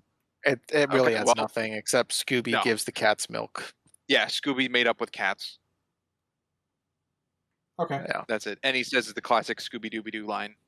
Nice. So they added a character trait to remove it by the end of the film. Okay. You shouldn't have said that. Yeah, he's all buddy with the cats at the end. Okay. That's there's no arc that he went on. I have an issue with that. Hey, it's after credits, so technically doesn't really count. Well, it's also in like a white void. We can't do that to after credit scenes. It's also in a void. It's in a white void. It's not. Yeah, it's in a white. It's not real. And for all we know, it could be another 5-year jump. If it's in a white void, then it's not a problem. Yeah, it's just if they were still on the boat issue. No. Yeah, just a white void. Maybe Scooby took them back to his where he's from. The white void. Yeah, Scooby, I mean, where does Scooby come from? The talking dog. I'm like the drawing room. I mean, you mean where he's from? The only. Well, I mean. Scooby an alien? I mean, kind of. Yeah, there's a lot of theories around Scooby that I remember. So, like some theories are Scooby's like an alien. Some are theories that he's like just a bunch of different things. I think the most the funny one though has been the like short animation on YouTube that I think we saw with Scooby being a monster that resets each timeline. So that's why we have so many different Scooby-Doo animations. Oh. Yeah, I forgot about that. Yeah, there's a few variations of that. That was just the most famous one now because we all wanted to see the show Velma, not the character, the show specifically, get destroyed. Question regarding the, I guess, reveal zombie, the one that bots its head to Fred. Revealio zombie. The Revealio zombie. It kind of annoyed me that it just sat there, knocked out or something, because its head popped off. It was still motionless until they're like, gosh, it is real. And then it picks up its head and gets moving. Meanwhile, it was sitting there for like a minute. The only thing in defense of that is that the zombies are trying not to be hostile to them. Trying to scare them away, though. That's what they're trying to do. Yeah, and maybe Yeah, but he they thought maybe they get really scared just him looking at him. yeah they might have thought they're like, okay, you don't let him do their tests to make sure that I'm real. That's the only defense I've got of it. Could be. Yeah. Because because obviously they're used to unmasking the person and the monsters being people, and in this case the monsters are real. So like maybe this will help because you can hear that conversation, how that Fred is being a skeptic about it. Yeah, Fred being a skeptic. That one's interesting for this. I don't have an issue per se, but it's interesting because usually Fred isn't the skeptic. He's usually level-headed, but like Velma's usually the skeptic. She needs the proof to find that it's something. Fred was the skeptic in this one, which was interesting. It's a nice role reversal. It it works, I think, because this Fred is more jaded from all the mysteries. Hmm. Yeah, I mean the gang quit because they were just tired of they were real they were people, tiring of not their monsters. success. So Which is a little interesting that they stopped getting rid of criminals because it was boring to them. Hey, I mean anything, even if it's let's good not for drag a this character through community. the mud, please. I like them. They were I don't doing know. a good thing for the community, and they gave up because they were bored. Yeah, it does speak to their characters, which I didn't like, so I'll just leave it at that. So we're just gonna move Well, past that. maybe they think Coolsville sucks. I don't know. Had a nice one. Maybe I don't know, but it's the same thing like in freaking I don't know, like Mystery Incorporated or whatever, where like they do good work and then the town just gets mad at them because they're ruining their mysteries. Oh, we don't get that in this though. They seem to like the mystery. At least Daphne uh, interviews seem like they are well liked. The gang. Don't know. We don't get much on that side of things, other than They they always just call got them bored meddling of kids. no monsters. So, one of the points I'll jump to is Lena just being really, really dumb. She lies about dragging somebody through dirt, and there's clearly no drag marks. Which Yeah, she got caught in the lie. yeah, I'm so happy that Velma caught her in that. Like she's looking down and noting that there's no drag marks because it's such a terrible lie.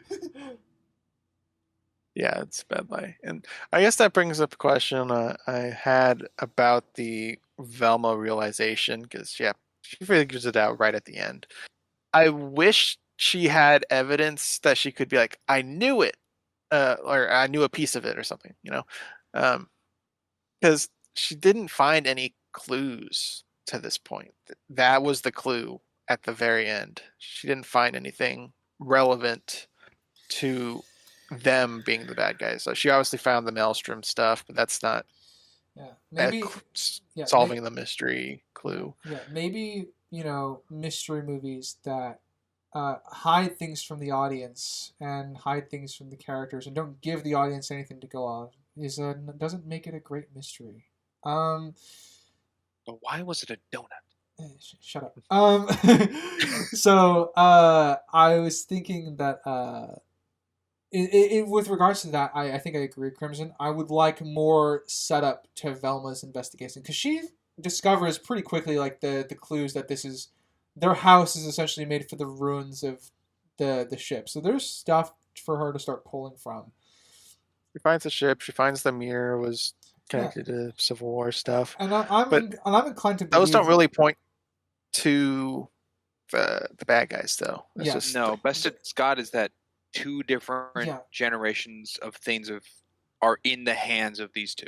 Yeah. The thing is, right, is like the one thing working in favor of this film is Velma is so convinced that Bo is like the person that they're after, but she doesn't have any evidence for him, but she's just laser focused on trying to find evidence on him.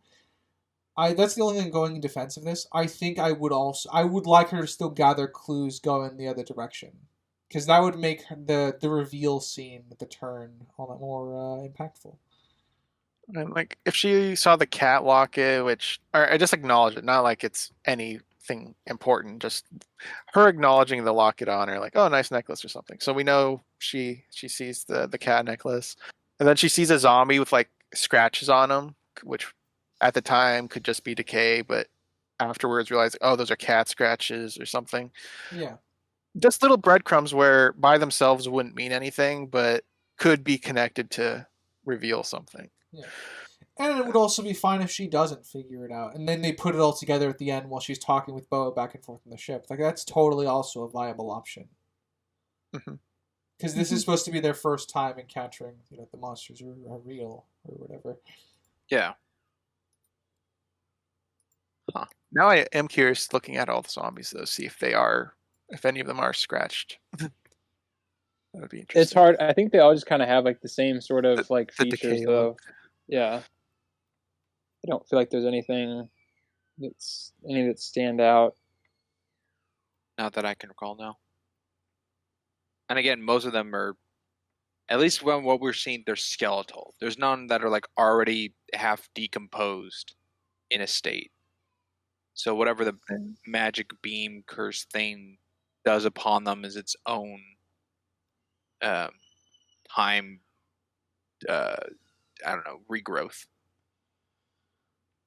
Yeah, I mean, some of them. I mean, I think they all have some form of flesh to them. They're not just skeletons. They are zombies, but Yeah, but I'm saying like we don't see a zombie necessarily just start off as a zombie.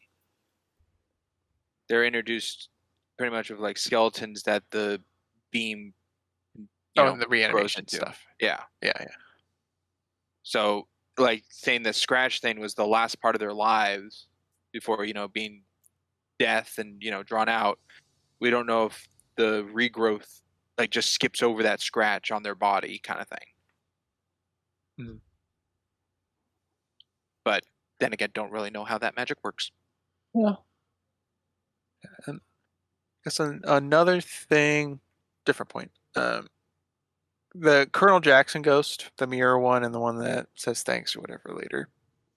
I don't think it's required. It's more of a personal preference. I would have liked to have a story with that guy in the flashback or something. They just kind of because he shows up twice.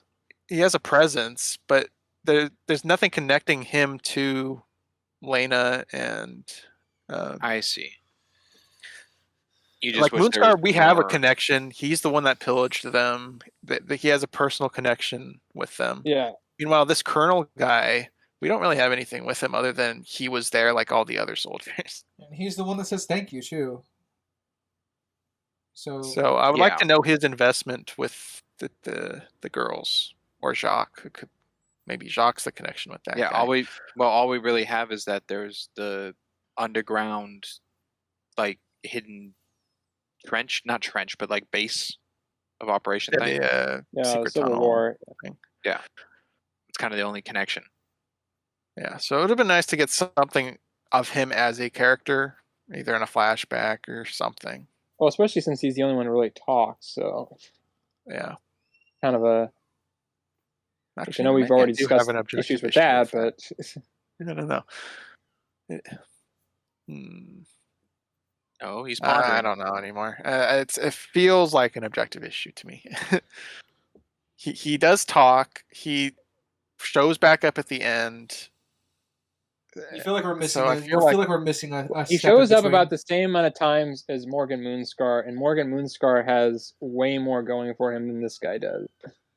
Yeah, I can go with Crimson that being that he shows up at the end of his own doing, and like he's granted the ability to say thanks from being rested.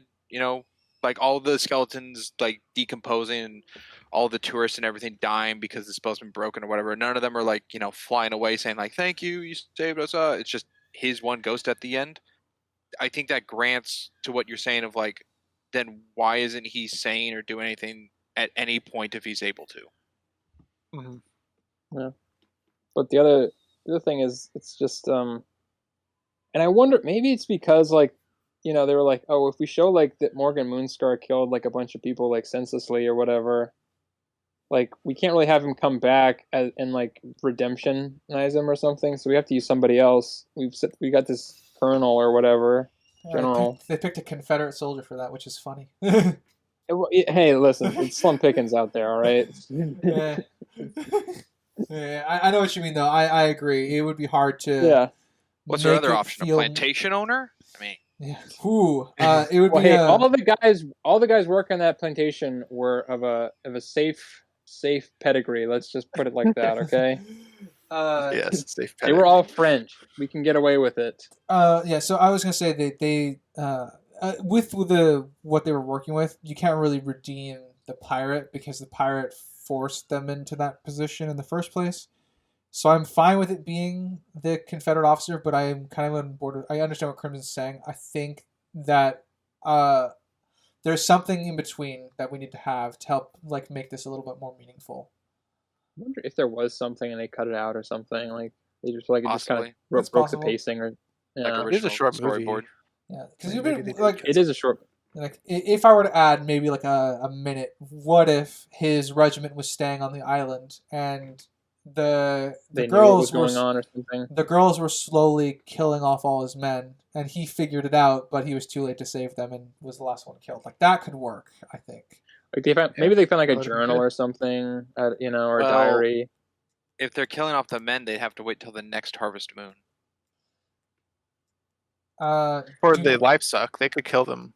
they can or kill them capture them. as far as I Capture understand. them, I guess. Yeah, as far as I understand, they can just turn in the cat form and go on a killing spree. So Well, yeah, they can kill them, but I'm like, Yeah, we prolong their never really, life, they have to suck the life force out. they never really Yeah, set for up the the harvest rules. Can they only turn into cats on the eve of like the harvest moon, or That they they never really? didn't specify. We don't see them before Harvest Moon, but they didn't say it was a rule Yeah. that they can We only don't transform on know- Harvest Moons. Yeah, we don't know the power of their transformation. Just they only have 1 hour of time to suck up life. and they have two But times also transformations. that hour in the end goes by real fast, and like they must be foolish. Yeah, they are lucky that they ran out of time so quickly. Yeah. That's true. I mean, they Uh, took like what 12 minutes just menacingly walking towards the game. Then, if that's what it's trying to portray. I guess so, or maybe they were doing a bunch of the power of one, the power of many off screen. I don't know. I don't know. Yeah, I couldn't tell you.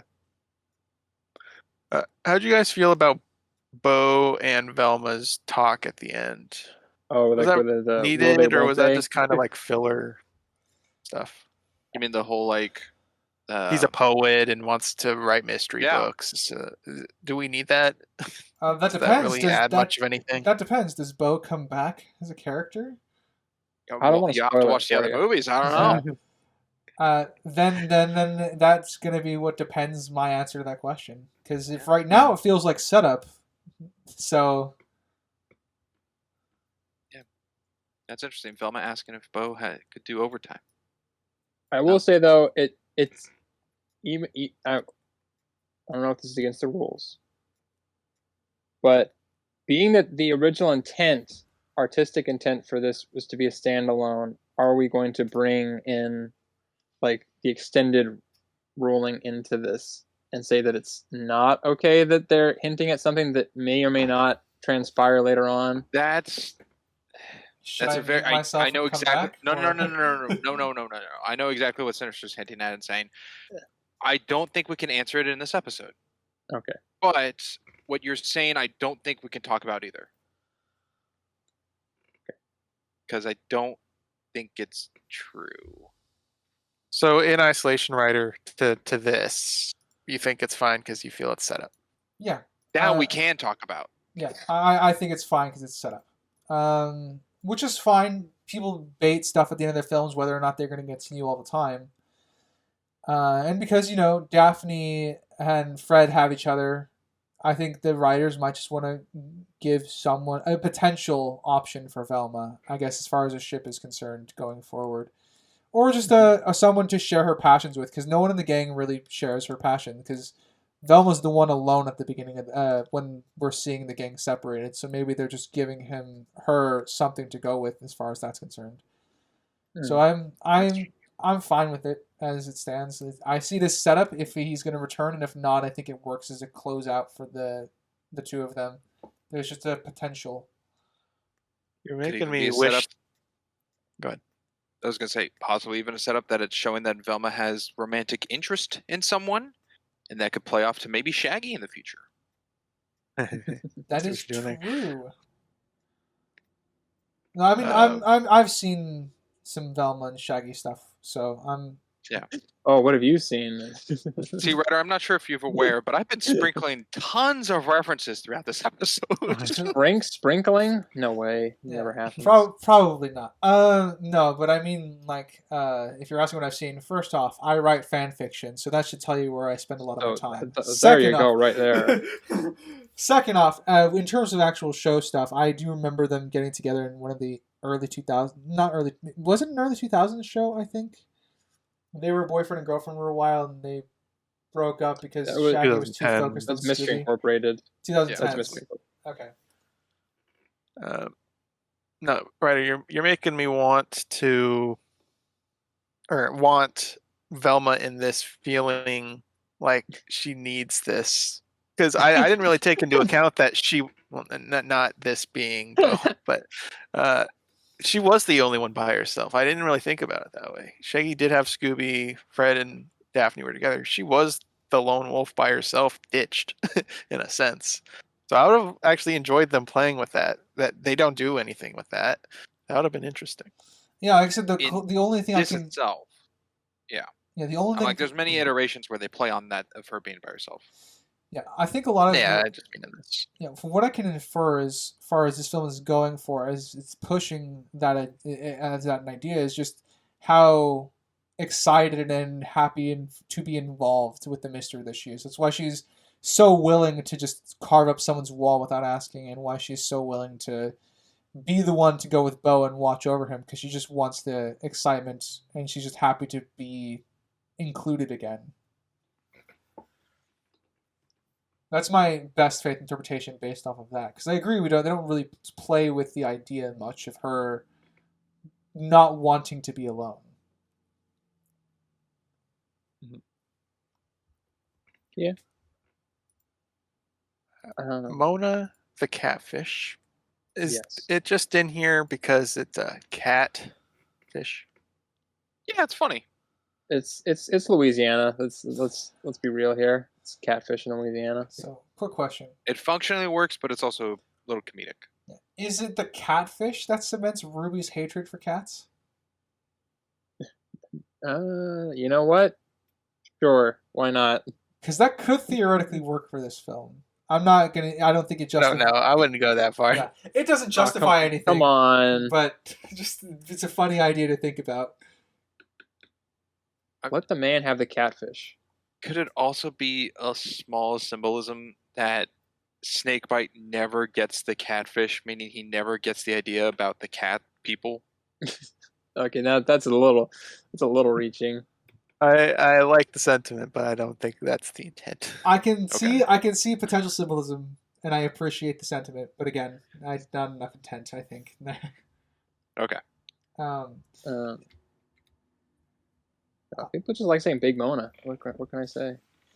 I do like Scooby's expressions whenever Mojo like dodges the water and Scooby gets splashed. Mm-hmm. Just how annoyed Scooby is. I felt that in my soul. I also like that they gave Snakebite a lazy eye. Was it a lazy eye, or is he blind in one eye? He's blind, and but if you're blind, you still look the right way. He's got a lazy blind eye. He's got a lazy blind eye. He's got the combo. Look out, ladies. Yeah. I guess the last thing I have is with Bo's pit that he dug.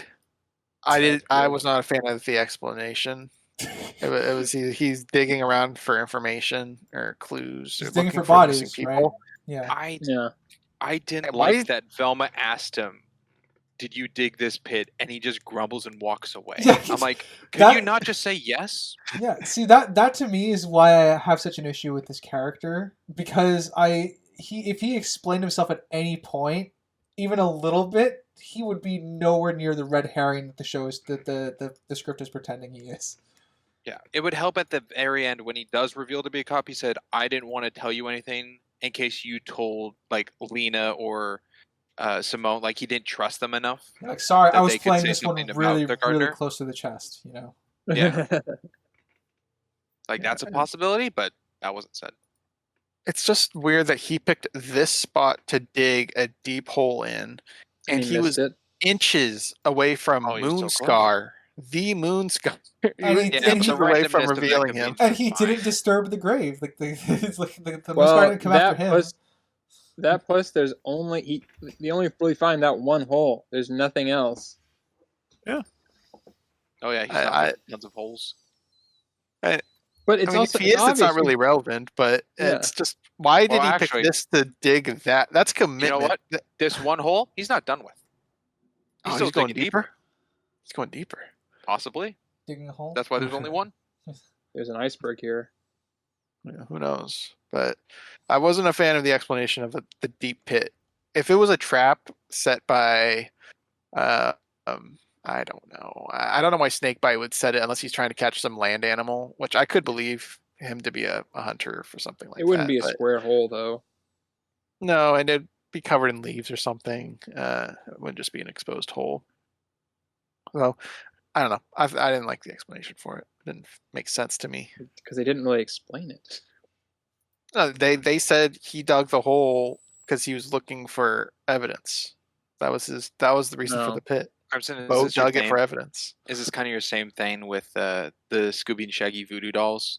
Like there is an explanation, but it's very weak. I guess it would fall in line with that. Yeah. Yeah. But it's better that there is one than none at all. I mean, yeah, but it's That'd also be like if there's just a hole and there's no explanation as why there's a hole. I think that's a bit of an issue. That's just a real convenience sake, just for Moonscar, and then why didn't they just fall on Moonscar's body when they fell in the hole, kind of thing? But Yeah. I mean, I think it's a good parallel that you brought there. It is like that to me. and you said Hey, that was your last. The note? laziest band-aid. I believe so. Okay, maybe we'll go with final call then. Yeah. My last I am- note for me was they're very ambidextrous with their feet, or Velma is very ambidextrous with her feet to get the ropes off of her voodoo doll. I don't know if ambidextrous. That's is the true. word. She gets the ropes Yeah. off of her voodoo doll with her She's with her got monkey paws. within her shoes. That's takes some skill right there. So I label that as just some plot armor.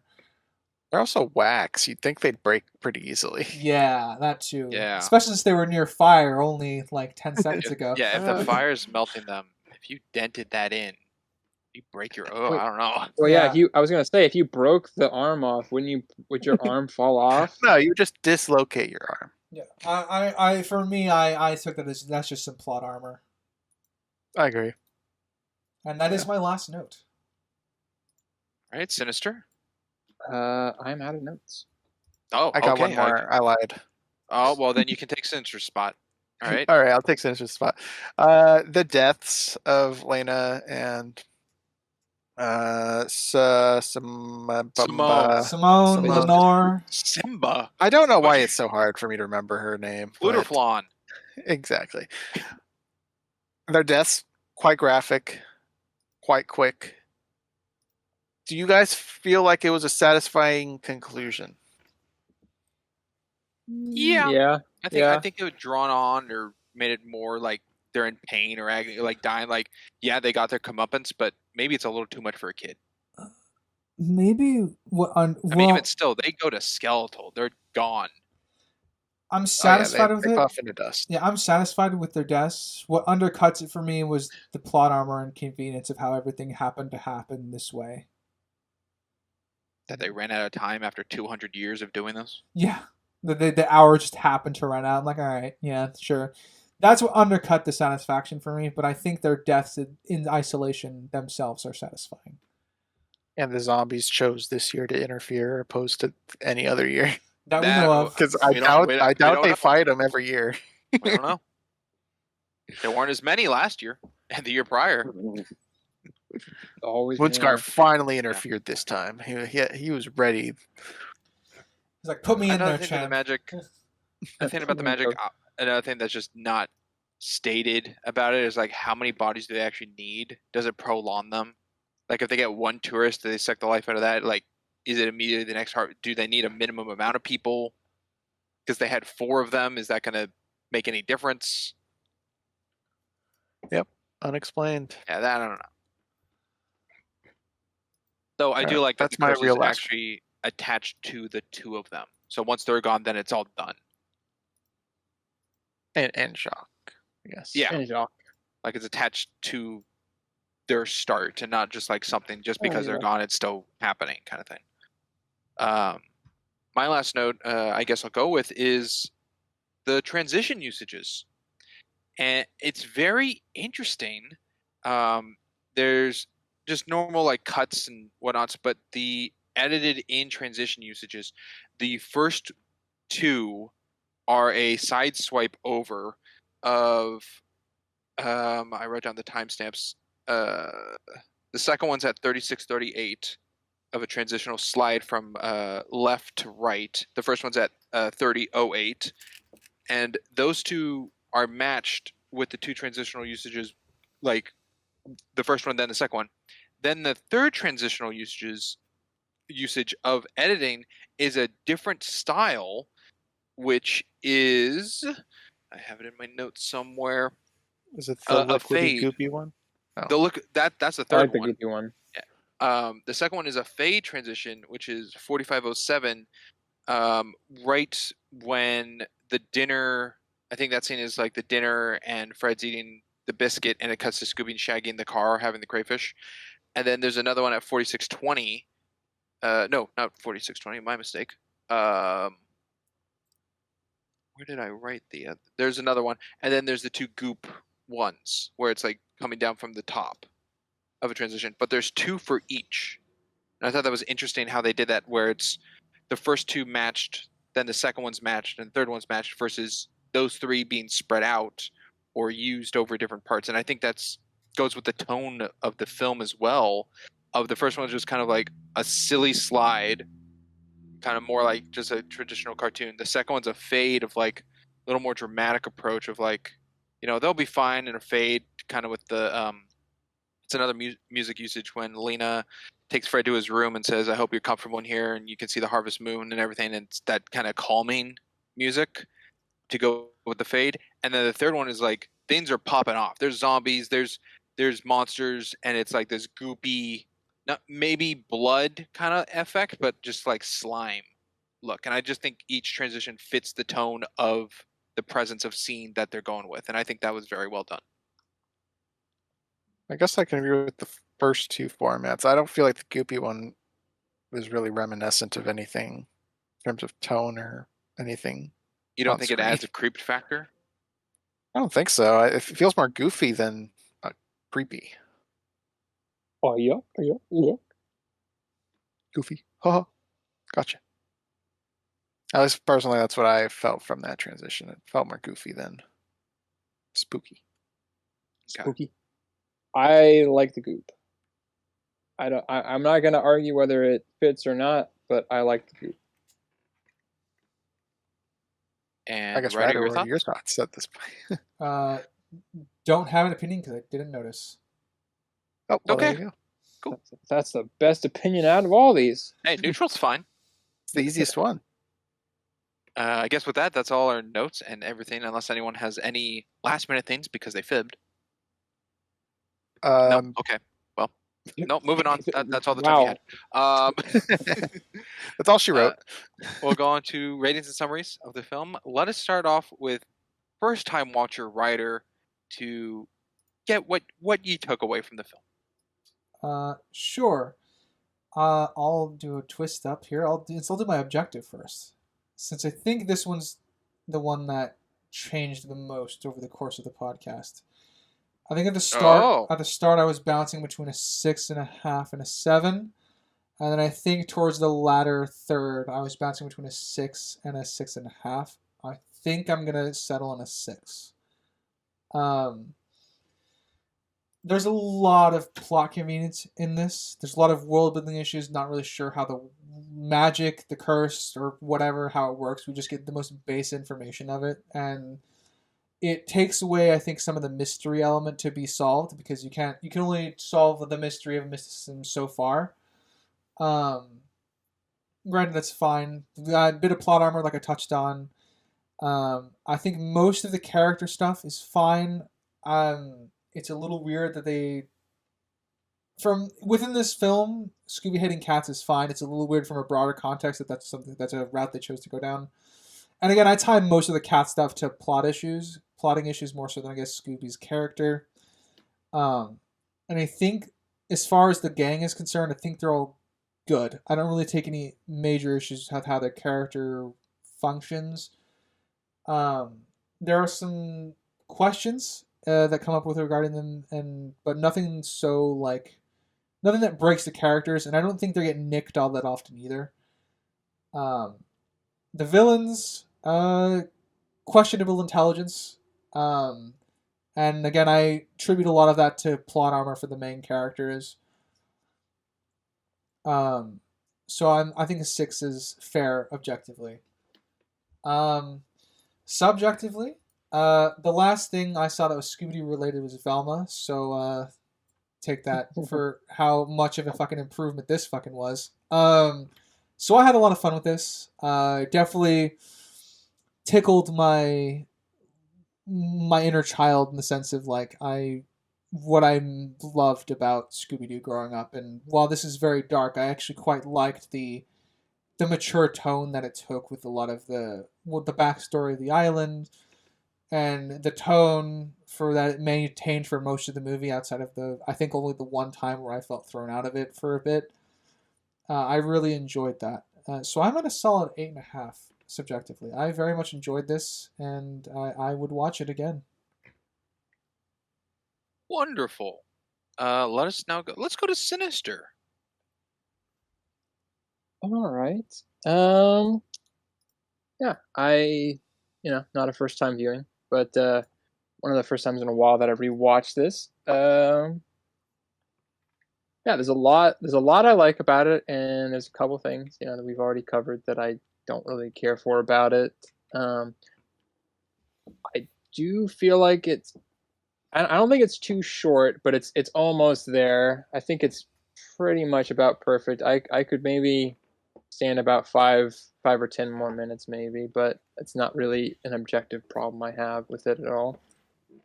I feel like the pacing otherwise is pretty good, although it is kind of I feel like everything kind of happens really, really fast near the end, like kind of a rush, but I don't think it's too egregious. The animation is really well done. I love the character designs. I think they did a really good job. I kind of wish there was more of this kind of style. I mean, I think the straight to VHS stuff all kind of has pretty cohesive look, but I particular fondness for this one because I feel like it's kind of the darkest overall shading wise. Um, Music is pretty good. Covered that. The two original songs for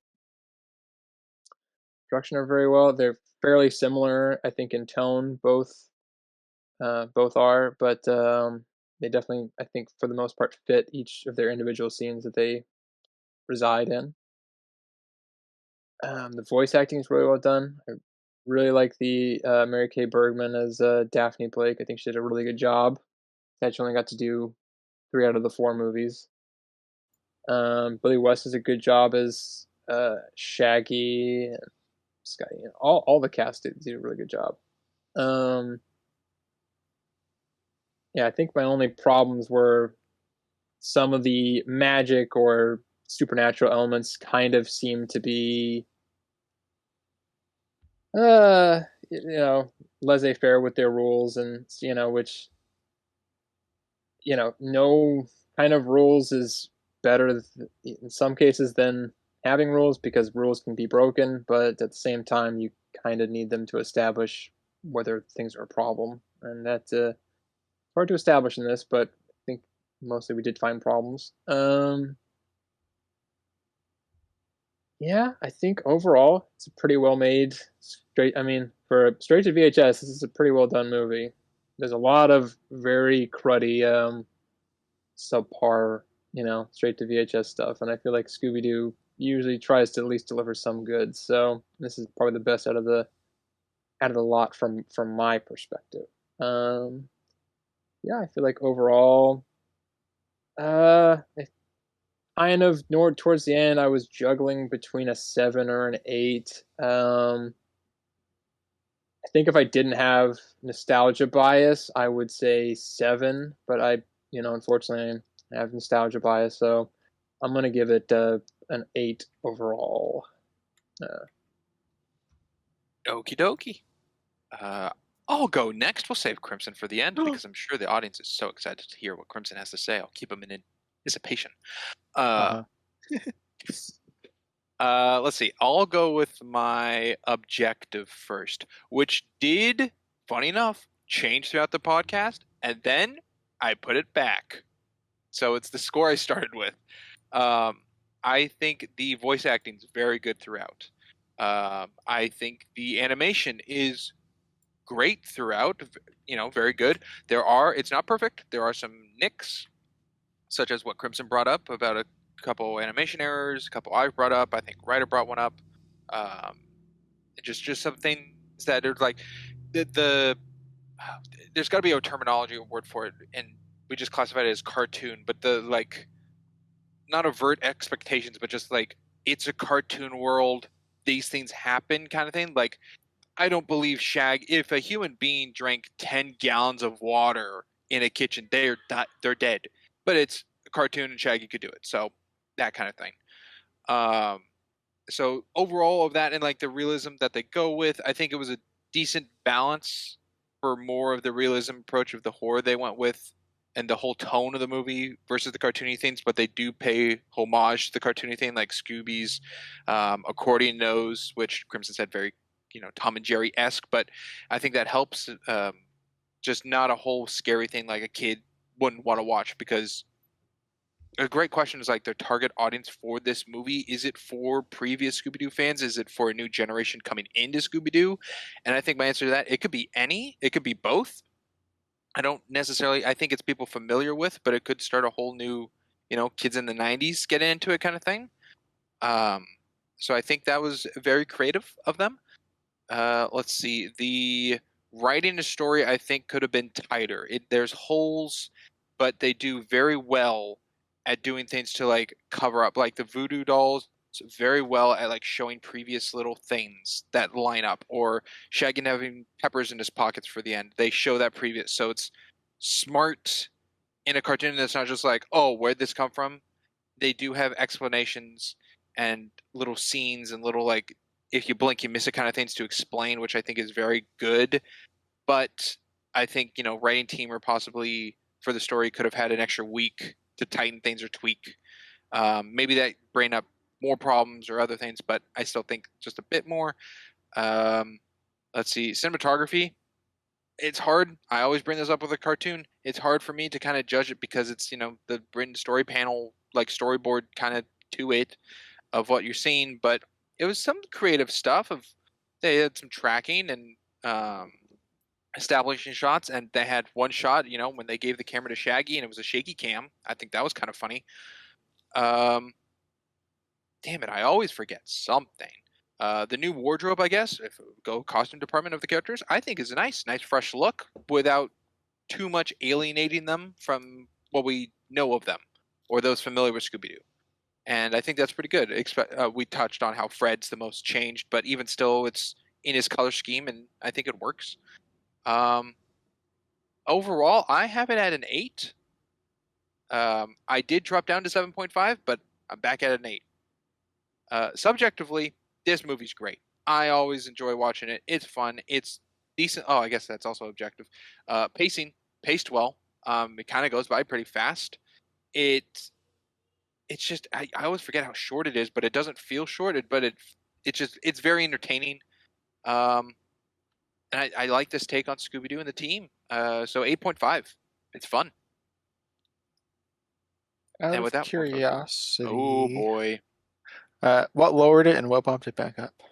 what lowered it was all the little nicks that we talked about of like more animation problems, the ghost and zombie thing that was discussed, the magic system in the world and everything, and being the discussions of that at that point, I'm like, oh yeah, that is something that's also something, and then in discussion, I'm like, well, no, there's a way around it, or that's not fully solidified, or that is a problem in the thought process of that's what it is, but it's not, it's a possibility kind of thing. So I think that there's a lot more opened up that I didn't see previously of things that definitely could be problems, but nothing remotely like the snake bite thing. Nothing remotely said snake bites reasoning, but there's a possibility that could make it better or worse, but it's not said.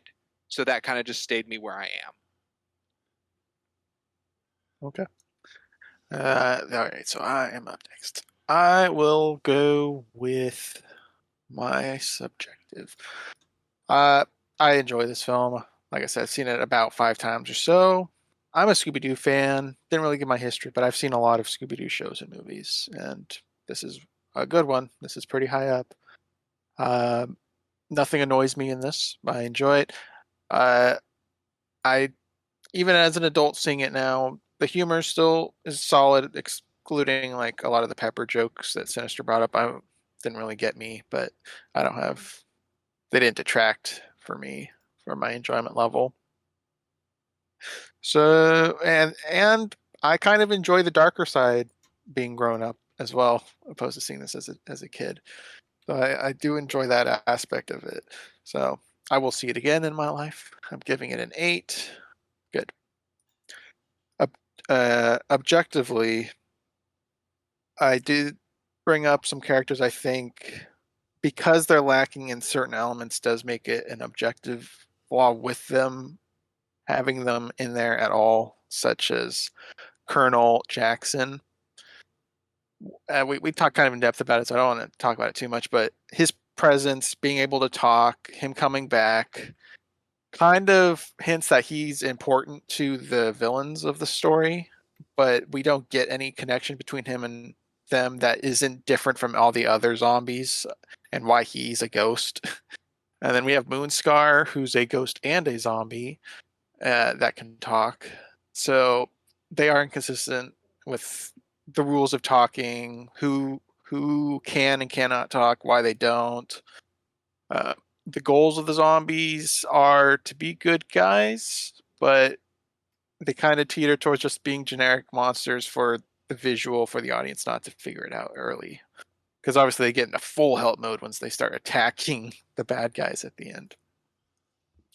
I think Snakebite, as I also brought up, he's there for a red herring option, but they don't explain his presence of why he's not a bad guy or why he hasn't noticed anything.